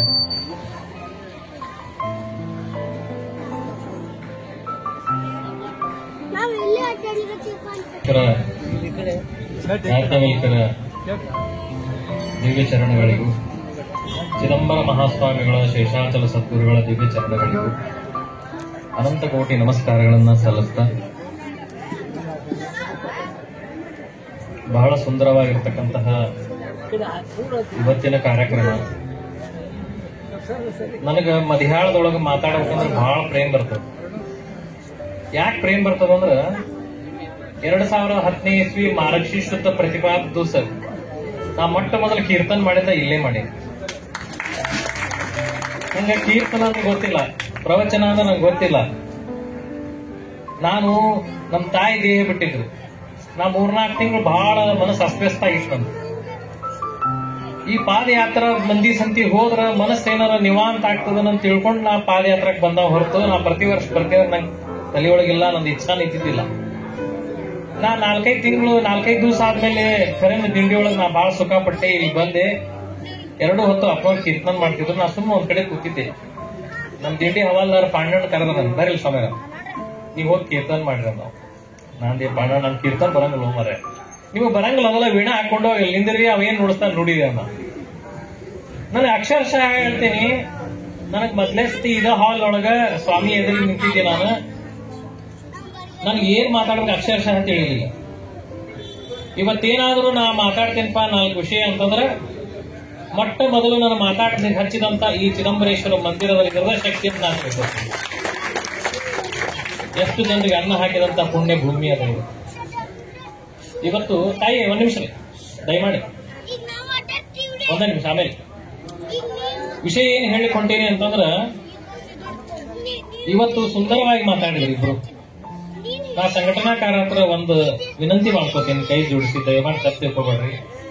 ಬಹಳ ಉತ್ತಮ ಮಾತಾಡಿದ್ರು. ಉತ್ತಮ ಮಾತಾಡೋರಿದ್ದಾಗ ಲಘು ಕಾರ್ಯಕ್ರಮ ಚಲೋ ಮಾಡ್ರಿ ಒಂದು ವಿಷಯ, ಇಲ್ಲ ಮಾತನಾಡೋರು ಕಡಿಮೆ ಕರೀರಿ ಎರಡನೇ ವಿಷಯ. ಮಾತಾಡೋ ಮುಂದೆ ಹಗಲ ಕೈ ಮುಗಿಸ್ರಿ ಅಂತ ಹೇಳ್ಬಾರ್ದು. ಇದನ್ನ ದಯಮಾಡಿ ತಪ್ಪು ತಿಳ್ಕೊಬೇಡ್ರಿ ಹೇಳೋ ವಿಷಯ. ಯಾಕಂದ್ರೆ ಕಾರ್ಯಕ್ರಮ ಮಾತನಾಡುವಾಗ ಒಬ್ರು ಯಾರಿಗ ನಾವು ಆಮಂತ್ರಣ ಕೊಟ್ಟೇವೆ ಅಂದ್ರೆ ನಂದು ಇಷ್ಟ ವಿಷಯ ನಾ ಹೋಗಿ ಅಲ್ಲಿ ಜನರ ಮುಂದೆ ಒಪ್ಪಿಸ್ಬೇಕಂತ ತಿಳ್ಕೊಂಡು ತಯಾರಿ ಮಾಡ್ಕೊಂಡು ಬಂದಿರ್ತಾರೆ. ಮತ್ತೆ ಕೇಳಬೇಕಂತ ಏನ್ ಈಗ ಬಂದಿರಿ, ನಾವು ಇನ್ನೊಂದು ತಾಸು ಆದ್ರೆ ಹೋಗಿ ನಾವು ಟಿವಿ ಮುಂದೆ ಕೊಡ್ತೇವೆ ಹೊರತು ನಮಗೆ ಇವತ್ತು 2 ಸಿಗಂಗಿಲ್ಲ, ಮೈತ್ರಿಗಾರಿಗೆ ಸಿಗಂಗ ಒಳ್ಳೆ ಮುಂದುವರ್ಷ ನೆನಪಾಗ್ತದೆ. ಯಾಕಂದ್ರೆ ಇದು ಅತ್ಯಂತ ಶ್ರೇಷ್ಠವಾಗಿರ್ತಕ್ಕಂತಹ ವಿಷಯಗಳದ. ಪೂಜ್ಯರು ಒಂದು ವಿಷಯ ಹೇಳಿದ್ರು, ನಮಗೆ ವೇದನ ನಮಗೆ ಗೊತ್ತಿಲ್ಲ ಅಂತ ಹೇಳಿ. ನಾವು ಪ್ರತಿ ವರ್ಷ ಆನಂದವನದೊಳಗ ಸಾಮೂಹಿಕ ಉಪನಯನ ಮಾಡ್ತೀವಿ. ಉಪನಯನಕ್ಕೆ ಹೆಸರು ಬರಸ್ಲಿಕ್ಕೆ ಪ್ರತ್ಯಕ್ಷರ ಬರಲಿ, ಫೋನ್ ಮಾಡಿರ್ಲಿ, ನಾವು ಅವ್ರ ಮೊದ್ಲೇ ಪ್ರಶ್ನೆ ಏನ್ ಕೇಳ್ತೀವಿ ಅಂತ, ನಿಮ್ಗೆ ವೇದ ಯಾವ್ದ್ರಿ ಅಂತ ಕೇಳ್ತೀವಿ. ಯಾಕಂದ್ರೆ ನಾವು ವೇದ ಯಾವ್ದಲ್ಲ ಅದೇ ವೇದದೊಳಗ ಅದೇ ನಮ್ಮ ಶಾಖೆಯಿಂದ ನಾವು ಉಪನಯನ ಸಂಸ್ಕಾರ ಮಾಡಿಸ್ಕೋಬೇಕು. ಯಾಕಂದ್ರೆ ಬ್ರಾಹ್ಮಣನಿಗೆ ಶ್ರೇಷ್ಠವಾಗಿರುತ್ತೆ ಉಪನಯನ ಸಂಸ್ಕಾರ. ಎಷ್ಟೋ ಮಂದಿ ಏನ್ ಕೇಳ್ತಾರಂದ್ರ ಅಲ್ಲಿ ಹೆಸರು ಬರ್ಲಿಕ್ಕೆ ಬಂದಿರ್ತಾರ ಅಥವಾ ಫೋನ್ ಮಾಡಿರ್ತಾರ, ನೀವ್ ಯಾವ ವೇದ್ರಿ ಅಂದ್ರೆ ತಡ್ರಿ ನಮ್ಮವ್ ನಮ್ಮಪ್ಪನ್ ಕೇಳ್ತೀನಿ ಅಂತ. ಬಹಳ ಮಂದಿಗೆ ಇದು ಕಲ್ಪನಾ ಇಲ್ಲ. ಅಂದ್ರ ನಾವು ತಿಳ್ಕೊಳ್ಳೋದ್ರೊಳಗೆ ಎಷ್ಟು ಹಿಂದಿದ್ದೇವೆ ಅನ್ನೋದು ಅಪವಾದ ನಾವು ಮಂದಿ ಮೇಲೆ ಕೊಡಂಗಿಲ್ಲ. ಆ ಸಮರ್ಪಕವಾಗಿರ್ತಕ್ಕಂಥ ವಿಷಯ ಜನರಿಗೆ ಮುಟ್ಟಿಲ್ಲ ಅಂತ ನಾ ಅನ್ಕೋತೀನಿ. ಇಲ್ಲಿವರೆಗೂ ನಮ್ಗೆ ಸರಿಯಾಗಿ ಗೊತ್ತಿಲ್ಲ, ಯಾಕಂದ್ರೆ ನಾವ್ ಯಾರು ಅಜ್ಞಾನಿಗಳಲ್ಲ. ನಮ್ ತಿಳ್ಕೊಬಾರ್ದಂತ ಉದ್ದೇಶನೂ ಇಲ್ಲ. ನಮಗ್ ಸರಿಯಾಗಿ ಈಗೇನ್ ಪುಸ್ತಕ ಬರ್ಲಿಕ್ಕತ್ತಾವ, ಈಗೇನ್ ಸಂಘಟನೆ ಆಗ್ಲಿಕ್ಕತ್ತದ, ಇದು ಒಳ್ಳೆ ಬೆಳವಣಿಗೆ ಅಂತ ನಾ ಅನ್ಕೋತೀನಿ. ಮೊನ್ನೆ ಕೈವಾರಿ ಕೃಷ್ಣಮೂರ್ತಿ ವಿಷಯ ಹೇಳಿದ್ರು, ಉತ್ತಮವಾಗಿರ್ತಕ್ಕಂಥ ಪುಸ್ತಕಗಳನ್ನು ಬಿಡುಗಡೆ ಮಾಡ್ಯಾರ. ನಾ ಅವ್ರು ಫೋನ್ ಮಾಡಿದೆ, ಅವ್ರು ಅವತ್ತ ಕೊರಿಯರ್ ಹಾಕಿದ್ರು. ಯಾಜ್ಞವಲ್ಕ್ಯ ಚರಿತ್ರೆ ಅಂತಕ್ಕಂಥದ್ದು 1.5 ದಿವಸದೊಳಗೆ ಕುತ್ಕೊಂಡು ನಾವು ಓದಿದೆ. ಎಂತ ಅದ್ಭುತವಾದಂತ ವಿಷಯದಿಂದ ಪ್ರತಿಯೊಂದು ತಾಯಿನ ಅದನ್ನ ಹೇಳ್ಕೊಡ್ಬೇಕು. ಎಷ್ಟು ಅವರು ತಪಸ್ಸು ಅಂತಕ್ಕಂಥದ್ದು ಎಷ್ಟು ಹೆಂಗ ಒಬ್ಬ ಮನುಷ್ಯ ಗುರುವಿನ ಕೃಪಾ ಪಡೆದ್ರೆ ಹೆಂಗ ಆಗ್ತಾನ. 1-2-3 ಉದಾಹರಣೆ ಹೇಳ್ತೇನೆ. ನಿಮ್ ಗುರು ಕೃಪಾ ಅಂದ್ರೆ ಎಷ್ಟು ದೊಡ್ಡದಿರ್ತದ. ಗಜಗಂಡ ಸ್ವಾಮಿಗಳಂತ ಆಗಿ ಹೋದ್ರಿ ಕರ್ನಾಟಕದೊಳಗೆ. ಅವರು ಬಹಳ ದೊಡ್ಡ ಬ್ರಹ್ಮಜ್ಞಾನಿಗಳು. ಅವ್ರ ಆಶ್ರಮದೊಳಗೆ 4-5 ಜನರನ್ನ ಪಾಠ ಮಾಡ್ತಿದ್ರು. ವೇದಾಂತ ಕಲಿಬೇಕು, ಬ್ರಹ್ಮಜ್ಞಾನ ಪಡಿಬೇಕು, ಆತ್ಮಜ್ಞಾನ ಪಡಿಬೇಕಂತ ಅವ್ರಂತ ಹುಡುಗರು ಬಂದಿದ್ರು. ಅವ್ರು ದಿನ ಪಾಠ ಮಾಡ್ತಿದ್ರು, ಹುಡುಗರು ಕೇಳ್ತಿದ್ರು. ಅವ್ರ ಆಶ್ರಮದೊಳಗೆ ಒಬ್ಬ ಸಿದ್ಧ ಅಂತ ಒಬ್ಬ ಹುಡುಗಿದ್ದ. ಅವ್ನ್ ಓದಿಕ್ ಬರಂಗಿಲ್ಲ, ಬರೀಲಿಕ್ ಬರಂಗಿಲ್ಲ, ಅಕ್ಷರ ಜ್ಞಾನ ಇಲ್ಲ, ಏನು ಗೊತ್ತಿಲ್ಲ. ಶುದ್ಧ ಗಾಡಿ ಅಂತಾರಲ್ಲ ಹಳ್ಳಿ ಭಾಷೆದ, ಹಂಗಿದ್ದ. ಅವ ಏನ್ ಮಾಡ್ತಿದ್ದ ಅಂದ್ರೆ ಆಕಳು ಚಾಕರಿ ಮಾಡ್ಲಿಕ್ಕೆ, ಕುದುರೆ ಲದ್ದಿ ಬಳಿಲಿಕ್ಕೆ ಅವ್ರು ಮಾಡ್ದಾಗಿದ್ದಾವ. ಅವ ತಂದೆಲ್ಲ ಕೆಲಸ ಮುಗಿದ ಮೇಲೆ ಇವ್ರೇನ್ ಆತ್ಮಜ್ಞಾನ ಪಡ್ಕೋಬೇಕಂತ ಹುಡುಗರಿಗೆ ಪಾಠ ಕಳ್ತಿದ್ರಲ್ಲ, ಅವ ಒಂದ್ ಮೂಲೆ ಕುತ್ಕೊಂಡು ಅವನು ಸುಮ್ಮನೆ ಕೇಳ್ಕೊತ ಕೂಡ್ತಿದ್ದ. ಅವ್ ಸುಮ್ಮನೆ ಕೂಡ ಏನ್ ಗೊತ್ತಿಲ್ಲ, ಏನ್ ತಿಳಿಯಂಗಿಲ್ಲ, ಹೊಳೆಯಂಗಿಲ್ಲ, ಸುಮ್ಮನೆ ಕೂಡ. ಈ ಗಜಗಂಡ ಸ್ವಾಮಿಗಳ ವಿಷಯ ಕಾಶಿಯೊಳಗಿದ್ದಂತ ಒಬ್ಬ ಸುಬ್ಬಾಶಾಸ್ತ್ರಿ ಅನ್ನುವ 6 ಶಾಸ್ತ್ರ ಅಭ್ಯಾಸ ಮಾಡೋದ್ರಲ್ಲಿ ಇವ್ರದ್ದು ಪರಿಚಯ ಇತ್ತು, ಜ್ಞಾನದ ಪರಿಚಯ. ಅವರು ಕರ್ನಾಟಕಕ್ಕೆ ಬಂದ್ರು ಸಹಜವಾಗಿ. ಗಜಗಂಡ ಸ್ವಾಮಿಗಳ ಆಶ್ರಮಕ್ಕೆ ಬಂದ್ರು. ಇಲ್ಲ ನಿಮ್ಮನ್ನ ಭೇಟಿ ಆಗ್ಲಿಕ್ಕೆ ಬಂದಿ. ಸುಬ್ಬಾಶಾಸ್ತ್ರಿಗಳ ಜ್ಞಾನದ ಪರಿಚಯ ಗಜಗಂಡ ಸ್ವಾಮಿಗಳಿಗೂ ಇತ್ತು. ಯಾವಾಗ ಸುಬ್ಬಾಶಾಸ್ತ್ರಿಗಳು ಬಂದಾರ ಅಂತ ತಿಳ್ಕೊಂಡು ಗಜಗಂಡ ಸ್ವಾಮಿಗಳಿಗೆ ಬಹಳ ಆನಂದ ಆಯ್ತು. ಹೋದ್ರು, ಅವ್ನ ಕರ್ಕೊಂಡ್ ಬಂದ್ರು, ಬಹಳ ಆಲಿಂಗನ ಮಾಡಿದ್ರು. ನೀವು ಬಂದಿದ್ ಬಹಳ ಸಂತೋಷ ಆಯ್ತು, ಒಬ್ರಿಗೊಬ್ರು ಭೇಟಿ ಆಯ್ತು, ಸಂತೋಷ. ಅವಾಗ ಗಜಗಂಡ ಸ್ವಾಮಿಗಳು ಸುಬ್ಬಾಶಾಸ್ತ್ರಿಗಳನ್ನ ಕೇಳಿದ್ರು, ಇಲ್ಲ ನಮ್ಮ ಆಶ್ರಮದಾಗ ಒಂದಿಷ್ಟು ಹುಡುಗರವ, ಅವ್ರ ಬ್ರಹ್ಮಜ್ಞಾನ ಆತ್ಮಜ್ಞಾನ ಪಡ್ಕೊಳ್ಕೊಂಡ್ ಬಂದ್ ಕೂತ ವೇದಾಂತ ಕಲಿಲಿಕ್ಕೆ ಬಂದಾರ, ದಿನ ಒಂದಿಷ್ಟು ಪಾಠ ಮಾಡ್ತೀನಿ, ಅವ್ರನ್ನ ಪರೀಕ್ಷೆ ಮಾಡಿ ನೀವು ಅಂದ್ರು. ನಾ ಪರೀಕ್ಷೆ ಮಾಡ್ಲಿಕ್ಕೆ ನಿಮ್ಮ ಆಶ್ರಮಕ್ಕೆ ಬಂದಿಲ್ರಿ, ನಿಮ್ ದರ್ಶನಕ್ಕೆ ಬಂದೀನಿ, ದಯಮಾಡಿ ಹಂಗ ಮಾಡ್ಬೇಡ್ರಿ. ಇಲ್ಲ ನೀವ್ ಪರೀಕ್ಷೆ ಮಾಡಿರೋ ಉದ್ದೇಶ 4 ಪ್ರಶ್ನೆ ಕೇಳ್ರಿ ಅಂತ. ಸರಿ, ಎಲ್ಲಾ ಹುಡುಗರನ್ನ ಕರೆದ್ರು, ಅವ್ರ ಮುಂದೆ ಕೂಡ್ಸಿದ್ರು. ಇವ ಏನ್ ಹೆಬ್ಬಟ್ಟಿತ್ತಲ್ರಿ, ಏನ್ ಓದ್ಲಿಕ್ಕೆ ಬರಂಗಿಲ್ಲ, ಬರೀಲಿಕ್ಕೆ ಬರಂಗಿಲ್ಲ ಸಿದ್ಧ, ಅವನು ಒಂದ್ ಮೂಲ್ಯಾಗ ಬಂದ್ ಕೂತ. ಇವರು ಪ್ರಶ್ನೆ ಕೇಳಿಕತ್ರ ಗಜಗಂಡ ಸ್ವಾಮಿಗಳು, ಸುಬ್ಬಾಶಾಸ್ತ್ರಿಗಳು ಕೇಳಿ. ಗಜಗಂಡ ಸ್ವಾಮಿಗಳು ಬಾಜು ಕೂತಿದ್ರು. ಅವ್ರು ಕೇಳುವಂತಹ ಒಂದು ಪ್ರಶ್ನೆಗೂ ಎದುರಿ ಕೂತಂತ ಒಂದ್ ಹುಡುಗ ಸರಿಯಾಗಿ ಉತ್ತರ ಕೊಡ್ಲಿಲ್ಲ. ಅವ ಸಿದ್ದಿದ್ನಲ್ರಿ, ನನ್ನ ಗುರುವಿನ ಮರ್ಯಾದೆ ಹೊಂಟಲ್ಲ ಅಂತ ತಿಳ್ಕೊಂಡು ಅಳ್ಕೋತ ಕೂತ ಇಲ್ಲ. ಏನ್ ನೀವು ಒಬ್ಬರ ಹುಡುಗರು ನಮ್ಮ ಗುರುವಿನ ಮಾನ ಹೆಚ್ಚಿಗೆ ಮಾಡುವಂತಹ, ಅವರ ಶ್ರೇಯವನ್ನು ಹೆಚ್ಚಿಗೆ ಮಾಡುವಂತಹ ಕೆಲಸ ಮಾಡುವಲ್ಲ ಅಂತ ತಿಳ್ಕೊಂಡು ಅಳ್ಕೋತ ಕೂತರಿ. ಅವ ಗಜಗಂಡ ಸ್ವಾಮಿಗಳು ಸುಮ್ಮನೆ ಕೂತಿದ್ರು, ಸುಬ್ಬಾಶಾಸ್ತ್ರಿಗಳು ಸುಮ್ಮನೆ ಕೂತರು. ಅವ ಸಿದ್ದಿದ್ನಲ್ಲಿ ಮೂಲ್ಯಾಗ, ಅವ ಎದ್ ನಿಂತ. ಗಜಗಂಡ ಸ್ವಾಮಿಗಳು ಅವನ್ ಕೇಳಿದ್ರು, ನೀ ಹೇಳ್ತೀಯಪ್ಪ ಸಿದ್ಧ ಅನ್ನೋ. ಯಪ್ಪ ನನಗೆ ಹೇಳಕ್ ಬರಂಗಲ್ಲ, ನೀ ಹೇಳ್ಸಿದ್ರೆ ನಾ ಹೇಳ್ತೇನೆ ನೋಡಿ. ಈಗ ಎಷ್ಟು ವಿಧೇಯತ ನಾನು, ನೀ ಹೇಳ್ಸಿದ್ರೆ ನಾ ಹೇಳ್ತೇನೆ, ನಾನು ಹೇಳೋ ಒಳಗಿಲ್ಲ, ಚೈತನ್ಯ ಇಲ್ಲ, ನೀ ಹೇಳ. ಅವನು ಹೇಳುವ ವಿಷಯಕ್ಕ ಸುಬ್ಬಾಶಾಸ್ತ್ರಿಗಳ ಪ್ರತಿಯೊಂದು ಪ್ರಶ್ನೆಗೂ ಏನೂ ಓದಿಕ್ ಬರ್ಲಾರ್ದ ಆಕಳ ಚಾಕರಿಗೆ, ಕುದುರೆ ಲದ್ದಿ ಬಳಿ ಬಂದಂತ ಸಿದ್ಧ ಅಸ್ಖಲಿತವಾಗಿ ಅವರೆಲ್ಲಾ ಪ್ರಶ್ನೆಗೆ ಉತ್ತರ ಕೊಟ್ಟ. ಗಜಗಂಡ ಸ್ವಾಮಿಗಳು ಬಹಳ ಪ್ರೇಮ ಬಂತು. ಓಡಿ ಹೋದ್ರು, ಅವ್ನ ಗಟ್ಟಿಗೆ ಹಿಡ್ಕೊಂಡ್ರು, ತೈ ಮೇಲೆ ಕೈಯಾಡಿಸಿದ್ರು, ಕೊಳ್ಳಾಗಿದ್ದ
ಸಾಧನೆ ಅದಲ್ಲ ನನ್ ಖರೇನ ಶ್ಲಾಘನೀಯ ಅನಿಸ್ತು.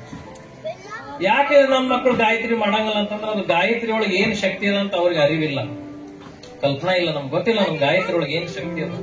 ವಿಶ್ವಾಮಿತ್ರ ಋಷಿಗಳು ಕ್ಷತ್ರಿಯರು, ಅವ್ರಿಗೆ ಹೇಳಿದ್ರೆ ಎಲ್ಲಾ ಋಷಿ ಮನಿಗಳು ಬಂದು ಒಂದ್ ಬೇಡ್ಕೊಂಡ್ರ. ಅವ್ರಿಗೆ ಏನ್ ಬೇಡ್ಕೊಂಡ್ರಂದ್ರ ನಮಗ ಇಷ್ಟು ದಿವಸ ಹಿಂದ ಮರೆವು ಅನ್ನೋದು ಇದ್ದಿದ್ದಿಲ್ಲ, ಆ ಕಾನ್ಸೆಪ್ಟ್ ಇಲ್ಲ. ಒಂದ್ ಕಲ್ತಂದ್ರ ಅವ್ರದ್ದು ಸಹಸ್ರ ವರ್ಷಗಳವರೆಗೂ ಅವ್ರ ತಲೆಯಾಗಿರ್ತದ. ಮನುಷ್ಯನ ಆಯು ಅಷ್ಟಿತ್ತು.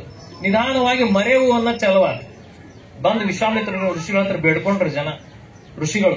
ನೋಡ್ರಿ, ಈ ಮರೆವನ್ನ ಹುಟ್ಲಿಕ್ಕತ್ತದ, ನಾವು ಮರಿಲಿಕ್ಕತ್ತೀವಿ, ಇದು ಮರೆವು ಹೋಗುವಂತ ಸದಾ ಸರ್ವದಾ ಬುದ್ಧಿಶಕ್ತಿ ಜಾಸ್ತಿ ಆಗುವಂತ ಒಂದ್ ಏನಾದ್ರು ಒಂದು ಮಂತ್ರವನ್ನು ಹುಡುಕಿ ತೆಗೀರಿ, ಕಂಡು ಹಿಡೀರಿ ನೀವು. ಅವ್ರು ಹೋಗಿ ಬರೇ ಒಣ ಎಲಿ ತಿಂದು, ಬರೇ ಗಾಳಿ ಸೇವನೆ ಮಾಡಿ, ಬರೇ ನೀರನ್ನು ಕುಡಿದು ತಪಶ್ಚರ್ಯ ಮಾಡಿ ಸೂರ್ಯನಿಂದ ಈಗಾಗಲೇ ನಭೋಮಂಡಲದಲ್ಲಿರುವಂತ 24 ಅಕ್ಷರಗಳನ್ನು ಎಳ್ಕೊಂಡು ಬಂದ್ರು. ಅದನ್ನ ಸಿದ್ಧ ಮಾಡಿದ್ರು, ಗಾಯತ್ರಿ ಮಂತ್ರವನ್ನು ಕೊಟ್ಟು. ಆದ್ರೂ ಜನ ಮಾಡಂಗಲ್ಲ ಅಂತ ತಿಳ್ಕೊಂಡು ಅದನ್ನೇನ್ ಮಾಡಿದಂದ್ರ ಉಪನಯನ ಸಂತಿ ಸೇರಿಸ್ಬಿಟ್ರು. ಹಿಂಗ ಚಲವಾದ. ಇವತ್ತು ಯಾಜ್ಞವಲ್ಕ್ಯರ ಜಯಂತಿ ಅದು. ಯಾಜ್ಞವಲ್ಕ್ಯರ ವಿಷಯವಾಗಿ, ಮೈತ್ರಿ ಗಾರ್ಗೆ ವಿಷಯವಾಗಿ ಸಾಕಷ್ಟು ಸುಂದರವಾಗಿ ವಿಷಯ ಮಾತಾಡಿದ್ರು. ಬಹಳ ಅದ್ಭುತವಾದ ವಿಷಯ. ನನಗೆ ಬಹಳ ಸಂತೋಷ ಅನಿಸ್ತು ಇವತ್ತಿನ ಕಾರ್ಯಕ್ರಮ.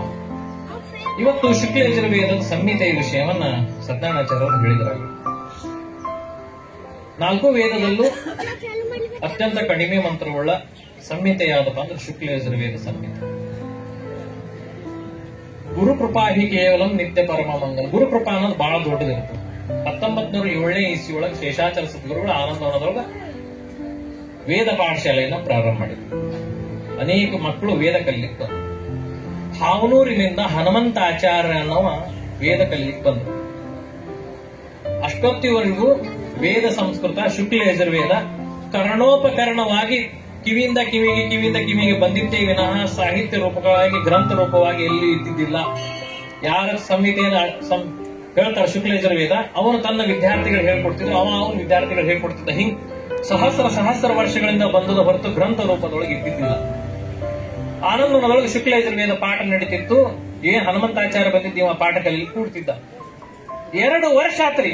2 ವರ್ಷದ ದಿನ ಅವನ್ ಹರಿ ಓಂ ಈ ಶಬ್ದ ಬರಲಿ. ಸಂಧ್ಯಾ ಒಂದ್ ದೂರ ಹೋತ್, ಸಂಹಿತಾ ಕಲೆ ದೂರ ಹೋತ್, ಹರಿ ಓಂ ಈ ಶಬ್ದ ಆಗ್ಲಿಕ್ಕೆ ನಾಲ್ಗಿನ ಹೊಳ್ಳಿಲ್ಲ. ಅವ್ನು ಗುರುಗಳು ಬಂದು ಶೇಷಾಚಲ ಮಹಾರಾಜರ ಮುಂದೆ ಹೇಳಿದ್ರು, ಈ ಹನುಮಂತಾಚಾರ್ಯದಲ್ಲಿ ಇವನು ವಾಪಸ್ ಕಳಿಸ. ಇಷ್ಟರ ನಾ ಇವನ್ ಮುಂದೆ ತಲೆ ಹೊಡ್ಕೊಂಡೆ, ನಿಂಗೆ ಹರಿ ಓಂ ಶಬ್ದ ಬರವಲ್ಲ, ಇವನು ವಾಪಸ್ ಕಳಿಸ್. ಶೇಷಾಚಲ ಸದ್ಗುರುಗಳು ಹಂಗಲ್ ಮಹಾರಾಜ ಅವ್ರ ಅಪ್ಪ ಬಹಳ ಪ್ರೇಮದಿಂದ ಇಲ್ಲಿ ತಂದು ನನ್ನ ಹತ್ರ ಇಟ್ಟ. ಆಗ ನೀವ್ ಹೋಗ್ರಿ ಅಂದ್ರೆ ಗುರುಗಳು ಹೋದ್ರು. ಆ ಹನುಮಂತಾಚಾರ್ಯನ ಕರೆದ್ರಿ, ಬಾಯಿ ಈ ಗಂಧದ ಕೊರಡು ತಗೋ, ಗಂಧದ ಕಟ್ಟಿಗೆ, ಆ ಸಾಣಿಕಲ್ಲದಲ್ಲ ಅದನ್ನ ದಿನ ತೇಲಿಕ್ ಚಾಲು ಮಾಡಿ. ಅಲ್ಲಿ ಚಿದಂಬರೇಶ್ವರ ಲಿಂಗೋ ಅದಲ್ಲ, ನೀ ತೇದಂತಹ ಗಂಧದ ಮುದ್ದಿನ ಆ ಚಿದಂಬರೇಶ್ವರನ್ ತಲೆ ಮೇಲೆ ನಿನ್ ಕಲ್ಯಾಣ ಆಗ್ತದ. ಅವಂಗ ನನಗೆ ವಿದ್ಯಾ ಬರಂಗಿಲ್ಲ, ನಾ ಅನಕ್ಷರಿಸ್ತಿದ್ದೇನೆ ಮರ್ತ ಗುರುಗಳು ಹೇಳ್ಯಾರ, ಇದನ್ನ ನಿಷ್ಠಾದಿಂದ ಮಾಡ್ಬೇಕು. ಹೋದ ದಿನ ಒದ್ದಿಲ್ಲಿ ಬರವ, ತೇಯವ, ಒಂದ್ ಮುದ್ದಿ ತಗೊಳವ, ಹೋಗಿ ಆ ಚಿದಂಬರೇಶ್ವರನ್ ತಲೆ ಮೇಲೆ ಇಡವ, ಗುರುಗಳಿಗೆ ನಮಸ್ಕಾರ ಮಾಡವ, ಹೋಗವ. ಹೆಂಗ ಆ ಗಂಧದ ಕೊರಡು ಸೌಕತ್ ಹೋತು, ಆ ಹನುಮಂತಾಚಾರ್ಯ ಇಷ್ಟು ಶಾಣೆ ಆದಂದ್ರ ಇಡೀ ಭರತ ಭೂಮಿಯಲ್ಲೇ ಶುಕ್ಲ ಯಜುರ್ವೇದ ಸಂಹಿತೆಯನ್ನು ಮೊಟ್ಟ ಮೊದಲು ಅವ ಬರದ. ಅಷ್ಟ ಅಲ್ಲ, ಇಡೀ ಭಾರತ ದೇಶದಲ್ಲಿ ಶುಕ್ಲ ಯಜುರ್ವೇದ ಸಂಹಿತ ಮೊಟ್ಟ ಮೊದಲು ಎಲ್ಲರ ಪ್ರಿಂಟ್ ಆಗ್ಯದಂದ್ರೆ ಅದು ಆನಂದವನ ಅಗಡಿ ಒಳಗಾಗ್ಯದ.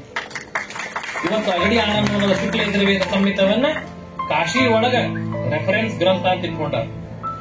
ಹೇಳೋ ವಿಷಯ ಏನದು ಅಂತಂದ್ರ, ನಾವು ಒಬ್ಬ ವೇದ ವಿದ್ಯಾರ್ಥಿ ಆಗ್ತೇನಪ್ಪ, ನಾ ವೇದ ಕಲಿತೀನಿ ಅಂತಂದ್ರ, ಇವತ್ತು ಬಹಳ ಸುಂದರ ಒಂದು ಮಾತು ಹೇಳಿದ್ರು, ವೇದ ಕಲ್ತವ್ರಿಗೆ ಬಡತಾನೆ ಇಲ್ಲ, ಅವ್ರು ಚಲೋ ಇದ್ದಾರೆ.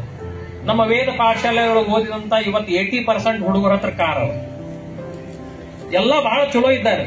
ಪ್ರತಿ ವರ್ಷ ಅವ್ರು ಉತ್ಸವಕ್ಕೆ ಬಂದ್ರೆ ಏನಾರು ಒಂದು ಹೊಸ ಸುದ್ದಿನ ತಗೊಂಡ್ ಬಂದಿರ್ತಾರೆ. ದಕ್ಷಿಣಾಮೂರ್ತಿ ಅಂತ ಹುಡುಗಿದ್ದಾನೆ ಹೈದರಾಬಾದ್ ಒಳಗೆ. ಅವ್ ಓದ್ಲಿಕ್ಕೆ ಬರಂಗಿಲ್ಲ, ಬರ್ಲಿಕ್ಕೆ 3-4 ವರ್ಷ ಬರೇ ಅಳವ. ನಮ್ಮ ಅಪ್ಪ ಆಳ್ಲಿಕ್ಕತ್ತ ಕರ್ಕೊಂಬಂದ ಒಂದು ಉಂಡಿ ಕೊಡ್ತಿದ್ರು.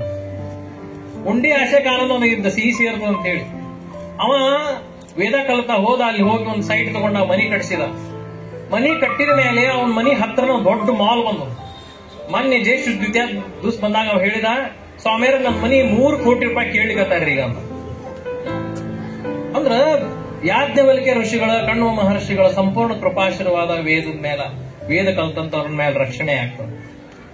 ನಮಗೆಲ್ಲ ಒಂದು ಗೊತ್ತದ್ರಿ, ಮಂತ್ರಕ್ಕ ಮಾವಿನಕಾಯಿ ಉದುರ್ತಾವಂದ್ರಿ ಅಂತ. ನಾವು ಸಹಜವಾಗಿ ಮಾತಾಡ್ತಿದ್ವಿ. ನಾವು ಸಣ್ಣರಿದ್ದಾಗ ಒಬ್ರು ಬಂದಿದ್ರು ನಮ್ಮ ಮಠಕ್ಕೆ, ಸಾಗರ ಸೈಡ್ನವ್ರು. ಅವ್ರ ಹತ್ರ ಮಂತ್ರದ ಶಕ್ತಿ ಎಷ್ಟಿತ್ತಂದ್ರ, ಒಬ್ಬ ಮನುಷ್ಯಾಗ ಏನಾರ ಹಾವು ಕಡದ್ರ, ಹಾವು ಕಡಿಸ್ಕೊಂಡಂತ ಮನುಷ್ಯನ ಬಲಗೈ ಹಿಡಿದವ್ರ ಮಂತ್ರ ಅನ್ಲಿಕ್ಕೆ ಚಾಲೂ ಮಾಡಿದ್ರಂದ್ರ ಆ ಹಾವು ಸರ ಬಂದ ಆ ವಿಷ ಎಳ್ಕೊಂಡು ವಾಪಸ್ ಹೋಗ್ತಿತ್ತು. ಯಾಕೆ ಆ ಮಂತ್ರದೊಳಗೆ ಅದರಿ ಆ ಶಕ್ತಿ ಅದ, ಬುದ್ಧಿಮಟ್ಟ ಅದ, ನಮಗದ್ರ ಕಲ್ಪನಾ ಇಲ್ಲ. ಆತು ಮಂತ್ರ ಕಲಿತ್ರ, ಪೌರೋಹಿತ್ಯ ಮಾಡಿದ್ರ ಕನ್ಯಾ ಸಿಗಂಗಿಲ್ಲ ಅಂತ ಏನಾರ ಹೆದರಿಕಿತ್ತಂದ್ರ ನೌಕರಿ ಮಾಡೋರು ಮಂತ್ರ ಕಲಿಬಾರ್ದಂತ ಏನಿಲ್ಲ, ಎಲ್ಲವನ್ನ ಕಲಿಬಹುದು. ಈಗ ನಾಗರಾಜ್ ದೇಸಾಯಿ ಅಂತ ಕಾರ್ಡಿಯಾಲಜಿ ಹೆಡ್ ಇದ್ದಾರೆ, ಬೆಂಗಳೂರಾಗ ಇರ್ತಾರ. ಇಡೀ ಕರ್ನಾಟಕ ಕಾರ್ಡಿಯಾಲಜಿ ಡಿಪಾರ್ಟ್ಮೆಂಟ್ ಹೆಡ್ ಇದ್ದಾರ. ಅವರು ದಿವಸಕ್ಕೆ 2 ಹೊತ್ತು ಸಂಧ್ಯಾ ವಂದನ ಮಾಡ್ತಾರೆ. ಇಂಥ ಅನೇಕ ಪುಣ್ಯ ಜೀವಿಗಳು ನಮ್ಮ ಮಧ್ಯದ್ದಾರೆ. ನಮಗ ಆ ಮಂತ್ರದ ಶಕ್ತಿಯ ಅರಿವಿನ ಕಲ್ಪನಾ ಇಲ್ಲ. ನಾ ಏನ್ ಹೇಳಿಕೊಂಡೀನಿ ಅಂದ್ರ, ಇವತ್ತೇನಿದೆ ಯಾಜ್ಞವಲ್ಕ್ಯ ಜಯಂತಿ ನಡೆದು 29 ವರ್ಷಗಳ ಕಾಲ ಇದೇನ್ ನಡ್ಸ್ಕೊಂಡ್ ಬಂದಾರಂದ್ರ, ಇದು ಯಾಜ್ಞವಲ್ಕ್ಯ ಋಷಿಗಳೇ ಬಹಳ ಪ್ರೇಮ ಆಗಿ ಈ ಧಾರವಾಡ ಪುಣ್ಯ ಭೂಮಿಯೊಳಗ ಜಯಂತಿಯನ್ನ ಮಾಡಿಸ್ಕೊಳಿತಾರ. ಇದು ಹಿಂಗ ನಿರಂತರವಾಗಿ ವರ್ಷೋಪವರ್ಷ ನಡಿಬೇಕು. ಪ್ರತಿಯೊಂದು ಮನೆಯೊಳಗೂ ನಾ ಏನ್ ಹೇಳ್ತೇನೆಂದ್ರೆ, ನೀವು ಓದ್ರಿ ಬಿಡ್ರಿ, ಅದು ತಿಳಿಲಿ ಬಿಡ್ಲಿ, ಪ್ರತಿಯೊಂದು ಮನೆಯೊಳಗೂ ಶುಕ್ಲ ಯಜುರ್ವೇದ ಕಾಣೋ ಸಂಹಿತ ಇರಬೇಕು. ಒಂದು ಗ್ರಂಥ ತಂದಿಟ್ಕೊಳ್ಳೋಣ, ನಾವು ಅಭಿಮಾನದಿಂದ ತಂದಿಟ್ಕೊಳ್ಳೋಣ ಆ ಗ್ರಂಥವನ್ನ. ಸುಮ್ಮನೆ ಅದನ್ನ ಯುಗಾದಿ ದಿವಸನ ಯಾವಾಗ ಒಂದು ದಿವಸ ಮುಟ್ಟು ನಮಸ್ಕಾರ ಮಾಡಿದ್ರೆ ಸಾಕು. ಯಾಕಂದ್ರೆ ಸಂಹಿತೆ ಅಷ್ಟು ಸುಲಭವಾಗಿ ತಯಾರಾಗಿಲ್ಲ. ಇದು ಋಷಿಮುನಿಗಳ ತಪಸ್ಸಿನ ಶಕ್ತಿ ಆ ಶುಕ್ಲ ಯಜುರ್ವೇದ ಸಂಹಿತೆಯೊಳಗದ. ಅಂತದೊಂದು ಇಟ್ಕೊಳ್ಳೋಣ. ನಾ ಎಷ್ಟೋ ಮನೆಯೊಳಗೆ ನೋಡೇನಿ, ಈಗ ಪಂಚಾಂಗದಂದ್ರಿ ಏನ್ರಿ ನಮ್ಗೇನು ಉಪಯೋಗ ಇಲ್ಲ, ಏನಿಲ್ಲ, ಅದ್ಯಾಕೆ ಇಟ್ಕೋಬೇಕು? ಅಲ್ರಿ, ನಮ್ಮ ಜೀವನದೊಳಗೆ ನಿತ್ಯ ನಡೆಯುವಂತ ಕ್ರಿಯಾಕರ್ಮಾದಿಗಳ ಆ ಪಂಚಾಂಗದಿಂದನೇ ಬರ್ತಾವ ಅಂತ ವಿಷಯಗಳನ್ನು ನಾವು ಇಟ್ಕೋಬೇಕಾಗ್ಯದ.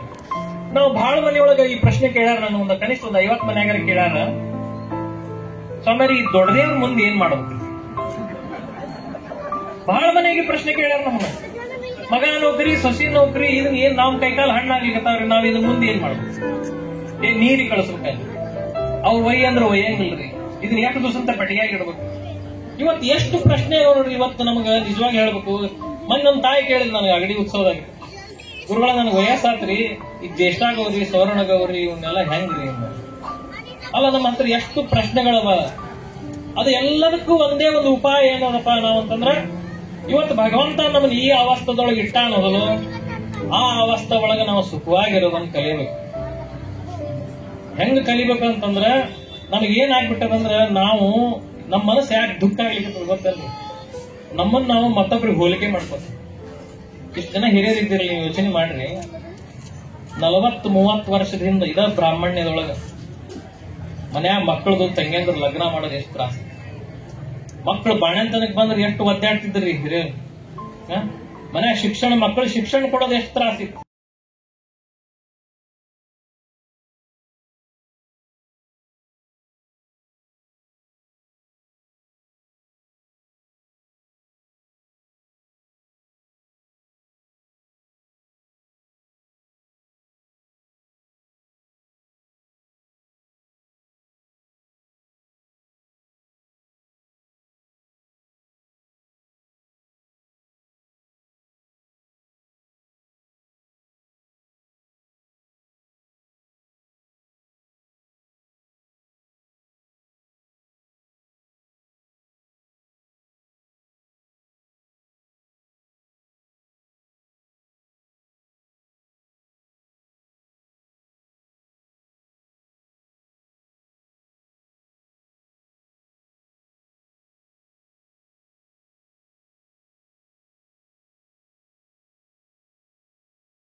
ಆಕೆ ಏನಲ್ಲ ಗೊತ್ತನ್ರಿ, ರಾಜ್ಪಾಲರು ಮುಂಡಾ ಮೋಸ್ತಂದ್ರಿ. ನನ್ನ ಎದುರಿಗೆ ನಾನು ಇನ್ನು ಅವಾಗ ಹೈಸ್ಕೂಲ್ ಓದ್ತಿದ್ದೆ, ನಂಗೆ ನೆನಪದ. ಆಕೆ ಇಷ್ಟುದ್ದ ಲೀಸ್ಟ್ ಹೇಳಿದ್ಲು, ಚಿಂತೆ ಎನ್ನುವ ಇಷ್ಟುದ್ದ ಲೀಸ್ಟ್. ಇಡೀ ಜೀವನ ಬರ ಫ್ಲೈಟ್ ಫ್ರೀ, ಎಲ್ಲಿ ಹೋದ್ರು ಮೆಡಿಕಲ್ ಫ್ರೀ, ಏನ್ ಅವ್ರಿಗೆ ಎಷ್ಟು ದಿವಸ ಅವ್ರ ಜೀವಿತಾವಧಿ ಇರ್ತಾರ, ಅವ್ರಿಗೆ ಪೆನ್ಷನ್ ಫ್ರೀ, ಎಲ್ಲ ಫ್ರೀ.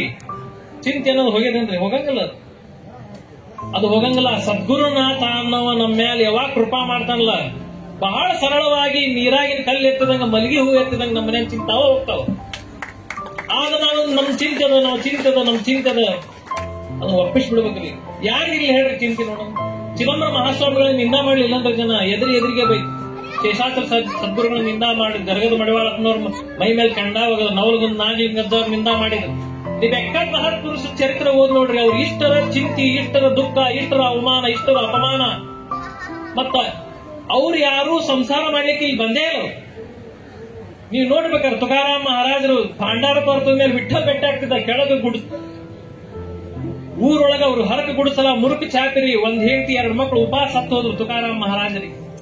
ಎಷ್ಟು ಎಂತಿಂತ ಯಾವಾಗ ನಮ್ದು ಜೀವನ ಸಫಲ ಆಗ್ತದ, ನಾವು ಯಾವಾಗ ನಮ್ಮ ಮನೆಯೊಳಗೆ ನಾವು ನೆಮ್ಮದಿಯಿಂದ ಇರ್ತೇವೆ ಅಂದ್ರ ನಾವು ಮಹಾತ್ಮರ ಚರಿತ್ರೆ ಓದಿದ್ರೆ, ಯಾಜ್ಞವಲ್ಕರ ಚರಿತ್ರೆ ಓದಿದ್ರೆ, ಮತ್ತೊಬ್ಬರ ಮಹಾತ್ಮರ ಚರಿತ್ರೆ ಓದಿದ್ರಷ್ಟ ನಮ್ ಜೀವ ಸುಖ ಅನ್ನಿಸ್ತದ. ಅವ್ನು ಓದಿಕಂತ್ರ ಅನ್ನಿಸ್ತದ ನಾವ್ ಎಷ್ಟರ ಆರಾಮಿದ್ದೀವಿ. ಹೇಳೋ ವಿಷಯ ಏನದಂತಂದ್ರೆ, ಸಾಕಷ್ಟು ಜನ ಹಿರಿಯರಿದ್ದೀರಿ, ಪೂಜ್ಯರಿದ್ದೀರಿ, ನಾವೆಲ್ಲ ಒಂದು ನಿರ್ಣಯ ಮಾಡೋಣ.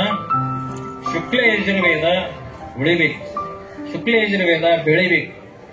ನಮ್ಮ ಎದುರಿಗೆ ಯಾರ ಒಬ್ಬವ ವೇದ ಪಂಡಿತ ಹೊಂಟಾನ ಅಂದ್ರ ಅವನ ಗೌರವವಾಗಿ ಕಾಣುವಂತಹ ಬುದ್ಧಿ ವಿಷಯ ನಮ್ಮೊಳಗೆ ಬರಬೇಕು. ಅವ್ರು ಏನ್ ಮಾಡ್ತಾರ ಅದು ಅವ್ರ ವೈಯಕ್ತಿಕ ವಿಷಯ, ಅವ್ರ ಲೋಪದೋಷಗಳನ್ನ ನಾವು ಎಣಸ್ಲಿಕ್ಕೆ ಹೋಗ್ಬಾರ್ದು. ಅವ ವೇದಜ್ಞ ಬಂದಾನ ಅಂದ್ರೆ ಅವನು ಗೌರವ ಪೂರ್ವಕವಾಗಿ ಕಾಣಬೇಕು. ಯಾಕಂದ್ರೆ ಶುಕ್ಲ ಯಜುರ್ವೇದ ನಮ್ಮ ಯಾಜ್ಞವಲ್ಕ್ಯ ಋಷಿಗಳು ತಮ್ಮ ತಪಸ್ಸಿನ ಶಕ್ತಿಯಿಂದ ತಂದಂತಹ ಶುಕ್ಲ ಯಜುರ್ವೇದದ ಮಂತ್ರ ಆ ಪುಣ್ಯಾತ್ಮನ ಬಾಯಿಯೊಳಗದಪ್ಪ ಅನ್ನೋ ಒಂದು ಅಭಿಮಾನ ಅಂತಃಕರಣ ನಮ್ಮೊಳಗೆ ಬರಬೇಕು. ಶುಕ್ಲ ಯಜುರ್ವೇದ ಸಂಹಿತೆ ಪಾರಾಯಣ ತಮಿಳುನಾಡು ನೋಡ್ರಿ ನೀವು, 60 ವರ್ಷ ಶಾಂತಿ ಆಗಲಿ, ಯಜ್ಞ ಆಗ್ಲಿ, ಉಪನಯನ ಆಗ್ಲಿ, ಏನಾಗ್ಲಿ ಅವ್ರ ಮನೆಯೊಳಗೆ ಮೊದಲು ಶುಕ್ಲ ಯಜುರ್ವೇದ ಸಂಹಿತಾ ಪಾರಾಯಣ ಮಾಡಿಸ್ತಾರೆ. ಆ ದೇಶದ ರೂಢಿ ಹಂಗದ್ರಿ ತಮಿಳುನಾಡಿನ. ನಮಗ ಅವು ಗೌರವವಾಗಿ ಕಾಣುವಂತಹ ವಿಷಯ ಬೇಕು. ಯಾವಾಗ ವೇದ ಪುರುಷನ ಗೌರವ ಸಮಾಜದೊಳಗೆ ಹೆಚ್ಚಿಗೆ ಆಗ್ತದೋ, ಗೃಹಸ್ಥನ ಮನಸ್ಸಿನಾಗ ಬರ್ತದ, ನನ್ ಮಗ ನನ್ ತಮ್ಮನ ಹಿಂಗ್ ಗೌರವ ಪಡೆಯುವಂತಹ ವಿಷಯ ಬರಬೇಕನ್ನೋದು ವಿಷಯ. ಏನಂತಂದ್ರ ಒಬ್ಬ ಯಾಜ್ಞವಲ್ಕ್ಯರು ಋಷಿಗಳು ತಪಸ್ಸಿನ ಪಡೆದಂತಹ ಈ ಶುಕ್ಲ ಯಜುರ್ವೇದ ಸಂಹಿತೆಗೆ ನಾವು ಹೆಚ್ಚು ಗೌರವಿತವಾಗಿ ಕಾಣೋಣ.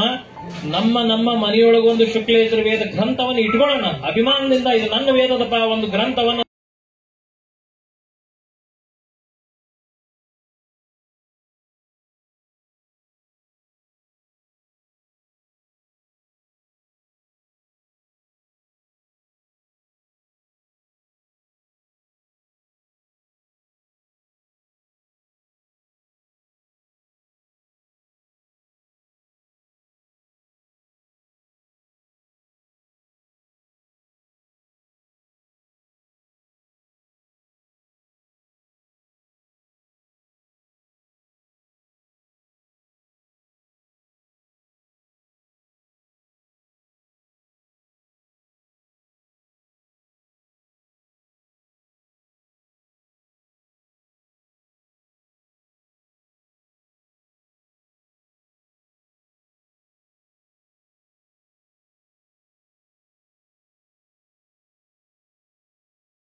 ನಿರ್ಮಾಣ ಆಗ್ಬೇಕು, ಅಂತ ಜನ ಆಗ್ಬೇಕು, ಯುವ ಪೀಳಿಗೆ ಗೊತ್ತಾಗ್ಬೇಕು.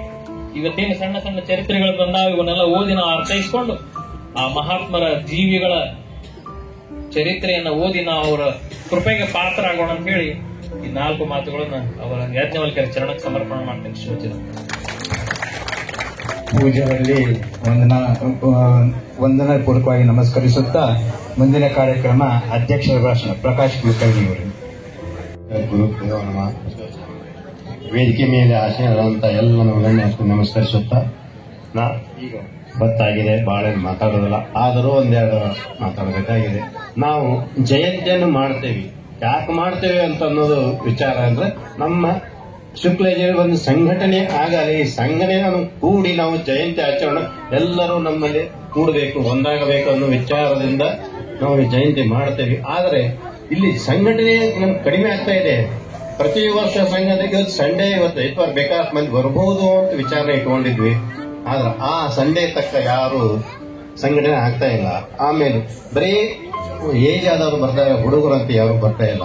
ಸೇವಾ ಮನೋಭಾವನೆ ಕಡಿಮೆ ಆಗ್ತಾ ಇದೆ. ನಮಗೆ ಸೇವಾ ಮನೋಭಾವನೆ ಇಲ್ಲ. ಆ ಸೇನೆಯನ್ನು ಸಂಘಟಿಸುವವರಿಗೆ ಬೆಳೆಸಬೇಕು. ನಮ್ಮಲ್ಲಿ ಸಂಘ ಮಾಡ್ತದೆ, ನಮಗೆ ಸ್ವಲ್ಪ ಸಹಾಯ ಬಂದು ಯಾರು ಮಾಡುದು ಇದ್ದಾಗ ಏಜ್ ಆದವರು ಮಾಡ್ತಾರೆ, ಹೊರತಾಗಿ ಯುವಕರು ಸನಿಗೆ ಬರ್ತಾ ಇಲ್ಲ. ಅವರು ಅಲ್ಲದ ಪುಸ್ತಕ ಅವು ಶಾಲೆ ಕಾಲೇಜು ಹೋಗ್ತಾ ಇದ್ದಾನೆ. ಅದೆಲ್ಲ ಮುಗಿಸ್ಕೊಂಡು ನಾವು ಸಂಡೇಗೂ ಒಂದು ಸಂಘಟನೆಗೆ ಅನುವು ಮಾಡಿಕೊಟ್ರೆ ಇನ್ನೂ ನಾವು ಮುಂದೆ ಬರೀಬಹುದು, ಬೆಳೆಸಬಹುದು. ಇವು ಸ್ವಾಮಿಗಳು ಹೇಳಿದಂತ ದೊಡ್ಡ ಛತ್ರವನ್ನು ಹಾಕಬಹುದು, ಮಾಡಬಹುದು. ಅದಕ್ಕೆ ನಮಗೆ ಆಮೇಲೆ ನಾವು ವಿಳಂಬ ಟೈಮ್ ಆಗ್ತಾ ಇದೆ, ಎಲ್ಲರೂ ವೇಟ್ ಆಗ್ತಾ ಇದೆ ಅಂತ ವೇಳೆ ತಡವಾಗಲಿಕ್ಕೆ ಕಾರಣ ನಮ್ಮ ಒಬ್ಬರದಿಂದ ಅಲ್ಲ. ಎಲ್ಲ ನಾವು ಹೇಳಿದ ಟೈಮಿಗೆ ಸರಿಯಾಗಿ ಬಂದು ಸಂಘಟನೆ ಮಾಡಿ ಅದಕ್ಕೆ ನಾವು ಸ್ಕೋಪ್ ನೀವು ಕೊಟ್ರೆ ನಾವು ಇನ್ನೂ ಜಲ್ದಿ ಮುಗಿಸ್ತೇವೆ. ಯಾಕಂದ್ರೆ ನಾವು ಹೇಳೋದು ಒನ್ ಟೈಮು, ಬರೋದು ಒನ್ ಟೈಮ್. 10ವರೆಗೆ ತೊಟ್ಲೋತ್ಸವ ಅಂತ ನಾವು ಆಮಂತ್ರಣ ಪತ್ರಿಕೆ ಕೊಟ್ಟಿವಿ. ಆದ್ರೆ 10ವರೆಗೆ ಇದ್ದ ಜನ ಕೈ ಎಳ್ಳೆ ಅನಿಸುವ ಜನ ಮಾತ್ರ. ಯಾಕೆ ನಮ್ಮ ಟೈಮಿಗೆ ನೀವು ಸರಿಯಾಗಿ ಸ್ಪಂದನೆ ಮಾಡಲ್ಲ ಅನ್ನೋದು. ಆ ಸ್ಪಂದನೆ ಮಾಡುವ ಮನೋಭಾವನೆ ನಿಮ್ಮಲ್ಲಿ ಪುಟ್ಟ ಕೊಡ್ರಿ, ಬೆಳೆಸ್ರಿ, ನಮಗೂ ಸ್ಪಂದನೆ ಕೊಡ್ರಿ. ನೀವು ಎಷ್ಟು ನಮಗೆ ಸ್ಪಂದನೆ ಕೊಡ್ತೀರಿ ನಾವು ಹುತ್ತುಂಬಿಸಿ ನಾವು ಇನ್ನು ಮಾಡಬೇಕು, ಬೆಳಬೇಕು ಅಂತ ಇರ್ತಾ ಇದ್ದೀವಿ. ಆಮೇಲೆ ಈಗ ನಾವು ಇದು ಮಾಡುವಂತ ಅವ್ರಿಗೆ ನಾವು ಯಾಕೆ ಟೈಮ್ ಕೊಡ್ತೇವೆ, ಸ್ವಲ್ಪ ಜಲ್ದಿ ಮುಗಿಸ್ರಿ, ಜಲ್ದಿ ಮುಗಿಸಾಕ ನಮ್ಮ ಒತ್ತಡ ಭಾಳ ಇರ್ತಾ ಇರ್ತದೆ. ನೀವು ಹೊತ್ತಾಯ್ತು, ಲಘು ಲೇಟ್ ಆಗ್ತದೆ, ಶುಗರ್ ಪೇಷಂಟ್ ಇರ್ತಾರ, ಹಿಂಗಂತೆ. ಅದಕ್ಕೆ ಇವ್ರಿಗೆ ಒಂದು ಅವು ಮುಸ್ರಿ ಅಂತೇಳಿ ನಾವು ಮುಗಿಸ್ತಾ ಇದ್ದೇವೆ. ಅದಕ್ಕೆ ಹಂಗ ಅವಕಾಶ ಮಾಡಿ ಕೊಡೋದಾಗಿ ನೀವು ನಮಗೆ ಜಲ್ದಿ ಹೋಗ್ಬಿಟ್ರೆ ನಾವು ಅವ್ರಿಗೆ ಅವಕಾಶ ಕೊಡ್ತೇವೆ. ಎಲ್ಲಕ್ಕೂ ಹಿಂಗೆ ಇದ್ರೆ 4 ಮಾತು ಮುಗಿಸಿ ನನಗೆ ಮುಗಿಸ್ಕೊಡ್ತೇವೆ. ಧನ್ಯವಾದಗಳು ಪ್ರಕಾಶ್ ಕುಲಕರ್ಣಿ ಅವರಿಗೆ. ಇನ್ನೊಂದು ವಿಚಾರ ಹೇಳಬೇಕಾಗಿತ್ತು. ಕ್ಷಮೆಯಾಗಲಿ. ಶ್ರೀ CR ಜೋಶಿ ಅವರ ಸುಪುತ್ರರಾದ ಭಾಸ್ಕರ್ ಜೋಶಿ ಅವರು ನಮ್ಮ ಸಂಘಕ್ಕೆ ಯಾಜ್ಞವಲ್ಕ ಪುಸ್ತಕವನ್ನು ದೇಣಿಗೆ ರೂಪದಲ್ಲಿ ನೀಡಿದ್ದಾರೆ. ಆ ಪುಸ್ತಕವನ್ನು ಓದುವಂತ ವಿದ್ಯಾರ್ಥಿಗಳು, ಈಗ ವಿದ್ಯಾರ್ಥಿಗಳು ಪಡೆದುಕೊಂಡು ಅವನು ಓದಿ ನಮ್ಮಲ್ಲಿ ಅವನು ಫ್ರೀಯಾಗಿ ಕೊಡ್ತಾ ಇದ್ದಾನೆ. ಅವ್ರ ಸಂಘಕ್ಕೆ ಅರ್ಪಿಸಿದ್ದಾರೆ. ಅದೇ ಪುಸ್ತಕವನ್ನು ವಿದ್ಯಾರ್ಥಿಗಳು ಕೊಡ್ತೇವೆ. ನೀವು ಯಾರು ವಿದ್ಯಾರ್ಥಿಗಳು ನಮಗೆ ಹೆಸರು ಕೊಟ್ಟು ನೀವು ಪುಸ್ತಕ ತಗೋಬಹುದು. ಈಗ ತಗೊಂಡು ಅದನ್ನ ವಿದ್ಯಾರ್ಥಿಗಳಿಗೆ ಓದಲಿಕ್ಕೆ ನೀವು ಪ್ರೇರಣೆ ಕೊಡಬೇಕು. ಅದನ್ನು ಪ್ರೇರಣೆ ಕೊಡಬೇಕು. ಆ ಪುಸ್ತಕ ಓದಬೇಕು. ಆ ಪುಸ್ತಕ ಓದಿದಂತ ವಿದ್ಯಾರ್ಥಿಗಳಿಗೆ ನಾವು ಅಕ್ಟೋಬರ್ದಾಗಲಿ, ಮುಂದಿನ ಜಯಂತಿ ಆಗಲಿ, ಅದರ ಮೇಲೆ ಭಾಷಣ ಆಗಲಿ, ರಸಪ್ರಶ್ನೆ ಕಾರ್ಯಕ್ರಮ ಆಗಲಿ ಏರ್ಪಡಿಸ್ತೇವೆ. ಏರ್ಪಡಿಸಿದಾಗ ಅವರು ಅದಕ್ಕೆ ನಾವು ಪ್ರಥಮ, ದ್ವಿತೀಯ, ತೃತೀಯ ಪ್ರೈಜ್ಗಳನ್ನು ಕೊಡ್ತೇವೆ. ಸಮಾಧಾನಕ ಬಹುಮಾನವನ್ನು ಕೊಡ್ತೇವೆ. ಆ ಬಹುಮಾನವನ್ನು ಕೊಡ್ಲಿಕ್ಕೆ ನಮ್ಮ ಮುಂದೆ ಏನೋ ಅವಕಾಶ ಕೊಡ್ಲಿಕ್ಕೆ ನೀವೆಲ್ಲರೂ ಅದಕ್ಕೆ ಅವಕಾಶ ಕೊಟ್ಟಾಗ ಮಾತ್ರ ನಮ್ದು ಶುಕ್ಲ ಯಜುರ್ವೇದ ಆಗಲಿ, ಗಣೇಶ ಆಗಲಿ ಮುಂದುವರಿಲಿಕ್ಕೆ ಸಾಧ್ಯ. ಇಲ್ಲ ಅವಂಗ ಪುಸ್ತಕ ಕೊಡ್ತೇವೆ, ಮನೆಯಾಗ ಇಡ್ತೇವೆ, ಇದೇನು ಸಾಧ್ಯ ಆಗುದಿಲ್ಲ.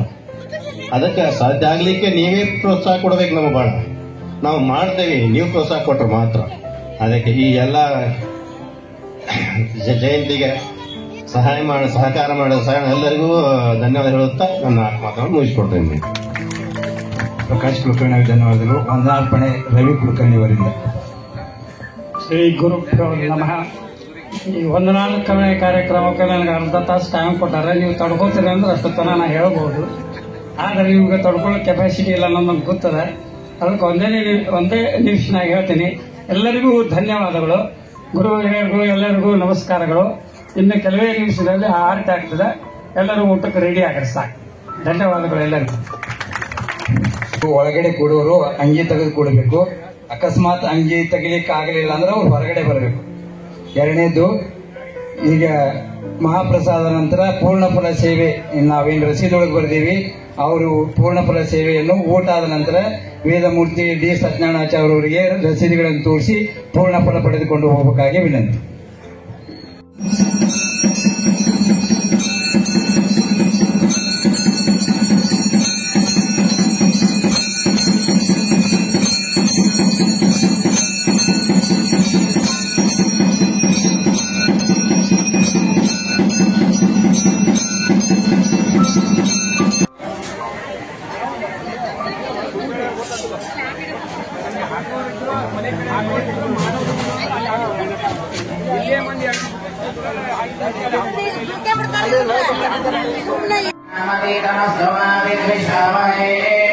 ಓಂ ಶಾಂತಿ ಶಾಂತಿ ಶಾಂತಿ.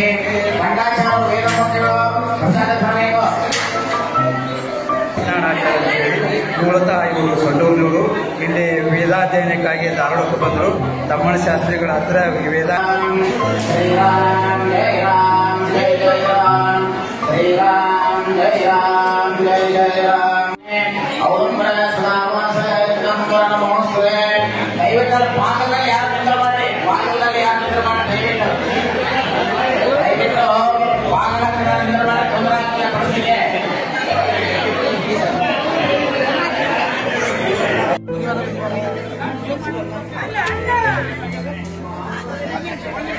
ಅಲ್ಲಿ ಇನ್ನೊಂದು ಅನ್ನ ತಗೊಳ್ತೀವಿ. ಆಮೇಲೆ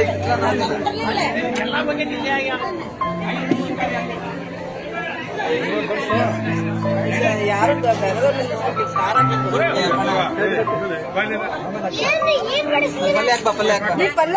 ಸಾರು.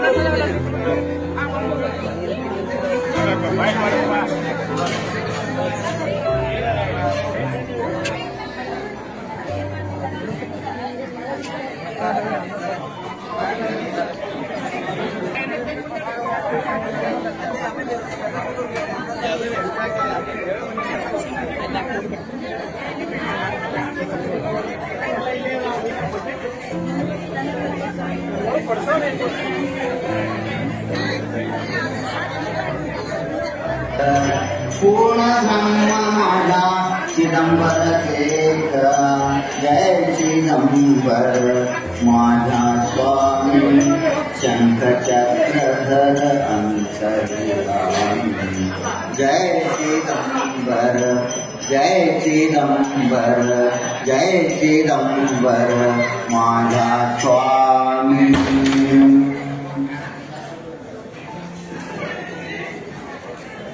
ಶರಣಾಗತ ವೇದಮೂರ್ತಿ ಸತ್ಯಮಣಾಚಾರ್ಯರು ಯಾಜ್ಞವಲ್ಕ್ಯ ಜಯಂತಿ ನಿಮಿತ್ತವಾಗಿ ಒಂದು 4 ಮಾತುಗಳನ್ನು ಹೇಳಲಿಕ್ಕೆ ನಾವು ಇಚ್ಛೆಯನ್ನು ಪಡ್ತಾ ಇದ್ದೇವೆ. ಈ ಒಂದು ಭಾರತ ದೇಶದಲ್ಲಿ ಅನೇಕ ಸತ್ಪುರುಷರು ನಮ್ಮ ದೇಶವನ್ನು ಜ್ಞಾನ ಮಾರ್ಗವನ್ನಾಗಿ ಈ ದೇಶವನ್ನು ಮಾಡಿದ್ದಾರೆ. ಇದಕ್ಕೋಸ್ಕರವಾಗಿ ಜ್ಞಾನವನ್ನು ಕೊಟ್ಟರು ಅಂತಕೊಂಡು ಹೇಳಿದರೆ ಅದರಲ್ಲಿ ರಾಮಾಯಣ ಕಾಲದಲ್ಲಿ ಬರ್ತಕ್ಕಂತಹ ಯಾಜ್ಞವಲ್ಕ್ಯ ಮಹರ್ಷಿಗಳು ಮತ್ತು 250 ವರ್ಷಗಳ ಹಿಂದೆ ಚಿದಂಬರ ಮಹಾಸ್ವಾಮಿಗಳು ಅವತಾರವನ್ನು ನಮ್ಮ ಕರ್ನಾಟಕದಲ್ಲಿ ಮಾಡಿದರು. ಮುರುಗೋಡ ಕ್ಷೇತ್ರ ಏನಿದೆ ಅದು ಚಿದಂಬರ ಮಹಾಂದ್ರೆ ಅಲ್ಲಿ ತಮ್ಮ ಇಷ್ಟ ಕಾಮನೆಗಳನ್ನು ಈಡೇರಿಸಲಿಕ್ಕೋಸ್ಕರವಾಗಿ ಆ ಚಿದಂಬರ ಮಹಾಸ್ವಾಮಿಗಳಲ್ಲಿ ಭಕ್ತಿಯಿಂದ ಬೇಡಿಕೊಂಡಾಗ ಚಿದಂಬರ ಮಹಾಸ್ವಾಮಿಗಳು ಅನೇಕ ರೀತಿಯಿಂದ ಭಕ್ತಾದಿಗಳಿಗೆ ಪವಾಡವನ್ನು ಮಾಡಿದ್ದಾರೆ. ಅದೇ ರೀತಿಯಾಗಿ ಯಾಜ್ಞವಲ್ಕ್ಯ ಮಹರ್ಷಿಗಳು 3000 ವರ್ಷಗಳ ಹಿಂದಿನ ತಪಸ್ವಿಗಳಿವರು. ವಿಶೇಷವಾಗಿ ಯಾಜ್ಞವಲ್ಕ್ಯ ಮಹರ್ಷಿಗಳ ತಂದೆ ದೇವರಾದರು, ಯಾಜ್ಞ ಮಹರ್ಷಿಗಳ ತಾಯಿ ಆಲಂಬಿನಿ ಸುನಂದ ಅಂತಲೂ ಕೂಡ ಕರೀತಾರೆ. ಯಾಜ್ಞವಲ್ಕ್ಯ ಮಹರ್ಷಿಗಳು ಜನನವಾಗಬೇಕಾದರೆ ದೇವರಾದರು ಯಜ್ಞಯಾಗಾದಿಗಳನ್ನು ಮಾಡ್ತಾ ಇದ್ದರು. ಅನುಗ್ರಹವನ್ನು ಪಡೆದುಕೊಂಡು ಯಾಜ್ಞವಲ್ಕ್ಯರನ್ನ ಪಡೆದುಕೊಳ್ತಾ ಇದ್ದಾರೆ. ಅದೇ ಪ್ರಕಾರವಾಗಿ ಯಾಜ್ಞವಲ್ಕ್ಯ ಮಹರ್ಷಿಗಳು ನಮ್ಮ ಒಂದು ಸಮಾಜಕ್ಕೆ ಶುಕ್ಲಯಜುರ್ ಸಮಾಜಕ್ಕೆ ಕೊಟ್ಟಿರ್ತಕ್ಕಂತಹ ಅನೇಕ ಗ್ರಂಥಗಳಲ್ಲಿ ವಿಶೇಷವಾಗಿ ಯಾಜ್ಞವಲ್ಕ್ಯ ಸ್ಮೃತಿ, ಈ ಯಾಜ್ಞವಲ್ಕ್ಯ ಸ್ಮೃತಿ ಲೋಕಸಭೆಯಲ್ಲಿ ರಾರಾಜಿಸುತ್ತಿದೆ. ಯಾಕೆ ರಾಜಿಸುತ್ತದೆ ಅಂತಂದ್ರೆ ಯಾವ ರೀತಿಯಾಗಿ ಭಗವದ್ಗೀತವನ್ನು ಮುಟ್ಟಿ ಪ್ರಮಾಣವನ್ನೇನು ಮಾಡ್ತಾರೋ ಅದೇ ಪ್ರಕಾರವಾಗಿ ಯಾಜ್ಞವಲ್ಕ್ಯ ಸ್ಮೃತಿಯಲ್ಲಿ ಬರ್ತಕ್ಕಂತಹ ಅಮೃತಮಯ ಸೂತ್ರಗಳನ್ನ ನಮ್ಮ ಲೋಕಸಭೆಯಲ್ಲಿ ನ್ಯಾಯವಾದಿಗಳು ಅನೇಕ ರೀತಿಯಿಂದ ಚರ್ಚೆಯನ್ನ ಮಾಡಿ ಯಾಜ್ಞವಲ್ಕ್ಯ ಸ್ಮೃತಿಯನ್ನ ಪ್ರಸಿದ್ಧವಾಗಿ ಕಾನೂನಿನ ಪ್ರಕಾರವಾಗಿ ಆ ಸ್ಮೃತಿಯನ್ನ ಅಳವಡಿಸಿಕೊಳ್ತಾ ಇದ್ದಾರೆ. ಅದೇ ಪ್ರಕಾರವಾಗಿ ಯಾಜ್ಞವಲ್ಕ್ಯ ಮಹರ್ಷಿಗಳು ನಮಗೆ ನೀಡಿರ್ತಕ್ಕಂತಹ ಗ್ರಂಥಗಳಲ್ಲಿ ಉದಾಹರಣೆಗೆ ಉಪನಿಷತ್ತು, ಯಾಜ್ಞವಲ್ಕ್ಯ ಸ್ಮೃತಿ, ಈಶಾವಾಸಿ ಉಪನಿಷತ್ತು, ಇನ್ನು ಅನೇಕ ಗ್ರಂಥಗಳನ್ನ ನಮಗೆ ಯಾಜ್ಞವಲ್ಕ್ಯ ಮಹರ್ಷಿಗಳು ಕೊಟ್ಟು ಉಪಕಾರವನ್ನ ಮಾಡಿದ್ದಾರೆ. ಇಂದಿನ ಒಂದು ಜಗತ್ತಿಗೆ ಅವರ ಒಂದು ಭೌತಿಕ ಶರೀರ ಇದ್ರೂ ಸಹಿತವಾಗಿ ನಮಗೆ ಯಾಜ್ಞವಲ್ಕ್ಯ ಗುರುಗಳು ಪ್ರತಿ ವರ್ಷದಲ್ಲಿ ಬರ್ತಕ್ಕಂತಹ ಜ್ಯೇಷ್ಠ ಶುದ್ಧ ದಶಮಿ ಎಂದು ಯಾಜ್ಞವಲ್ಕ್ಯ ಮಹರ್ಷಿಗಳ ಒಂದು ಜಯಂತಿಯನ್ನ ಅನೇಕ ಕರ್ನಾಟಕ ಭಾಗದಲ್ಲಿ, ಮಹಾರಾಷ್ಟ್ರದ ಭಾಗದಲ್ಲಿ ಅನೇಕರು ಸಹಿತವಾಗಿ ಸದ್ಭಕ್ತರು ಯಾಜ್ಞವಲ್ಕ್ಯ ಜಯಂತಿಯನ್ನ ಆಚರಣೆಯನ್ನು ಮಾಡ್ತಾರೆ. ನಮ್ಮ ಈ ಧಾರವಾಡ ನಗರದಲ್ಲಿ ಚಿದಂಬರ ಮಹಾಸ್ವಾಮಿಗಳ ದೇವಸ್ಥಾನವಿದ್ದು ಇದು ಮಧ್ಯಾಹ್ನದಲ್ಲಿ ಪ್ರಸಿದ್ಧವಾಗಿದೆ. ಯಾವ ರೀತಿಯಾಗಿ ಮುರುಗೋಡ ಕ್ಷೇತ್ರ ಪ್ರಸಿದ್ಧವಾಗಿದೆಯೋ ಅದೇ ರೀತಿ ಎಲ್ಲ ಕ್ಷೇತ್ರಗಳು, ಬೆಟಸೂರು, ಆಮೇಲೆ ದೊಡವಾಡ ಮತ್ತು ವಿಶೇಷವಾಗಿ ಧಾರವಾಡ ಮಧ್ಯಾಹ್ನದಲ್ಲಿ ಚಿದಂಬರ ದೇವಸ್ಥಾನವಿದ್ದು ಆ ಚಿದಂಬರ ದೇವಸ್ಥಾನ ಎಲ್ಲ ಸದ್ಭಕ್ತರನ್ನ ಈ ಕಡೆ ಎಳೆದುಕೊಳ್ತಕ್ಕಂತಹ ಒಂದು ಶಕ್ತಿಯನ್ನ ಈ ದೇವಸ್ಥಾನ ಹೊಂದಿದೆ. ಇಲ್ಲಿ ಬಂದಿರತಕ್ಕಂಥ ಎಲ್ಲ ಸದ್ಭಕ್ತರು ಅನೇಕ ಸಂಕಲ್ಪವನ್ನ ಈಡೇರಿಸಿಕೊಳ್ತಾ ಇದ್ದಾರೆ. ಸಂತತಿಗೋಸ್ಕರವಾಗಿ, ಉದ್ಯೋಗಸ್ಕರವಾಗಿ, ವ್ಯಾಪಾರಕ್ಕೋಸ್ಕರವಾಗಿ ಒಂದು ಫಲ ಸಮರ್ಪಣೆಯನ್ನು ಮಾಡಿ ಆ ಫಲ ಸಮರ್ಪಣೆಯಿಂದ ವಿಶೇಷವಾಗಿರ್ತಕ್ಕಂತಹ ಒಂದು ಆರೋಗ್ಯವನ್ನಾಗಲಿ, ಸಂತತಿಯನ್ನಾಗಲಿ, ಸಂಪತ್ತನ್ನಾಗಲಿ ಅನೇಕ ರೀತಿಯಿಂದ ನಾವು ಬಂದು ಭಕ್ತಾದಿಗಳು ಬಂದು ಚಿದಂಬರ ಮಹಾಸ್ವಾಮಿಗಳಲ್ಲಿ ಪ್ರಾರ್ಥನೆ ಮಾಡಿಕೊಂಡ ಚಿದಂಬರ ಮಹಾಸ್ವಾಮಿ ಕೂಡ ಮಂದಿರವನ್ನ ಈ ಚಿದಂಬರ ದೇವಸ್ಥಾನ ಮಾಡ್ತಾ ಇದ್ದಾರೆ.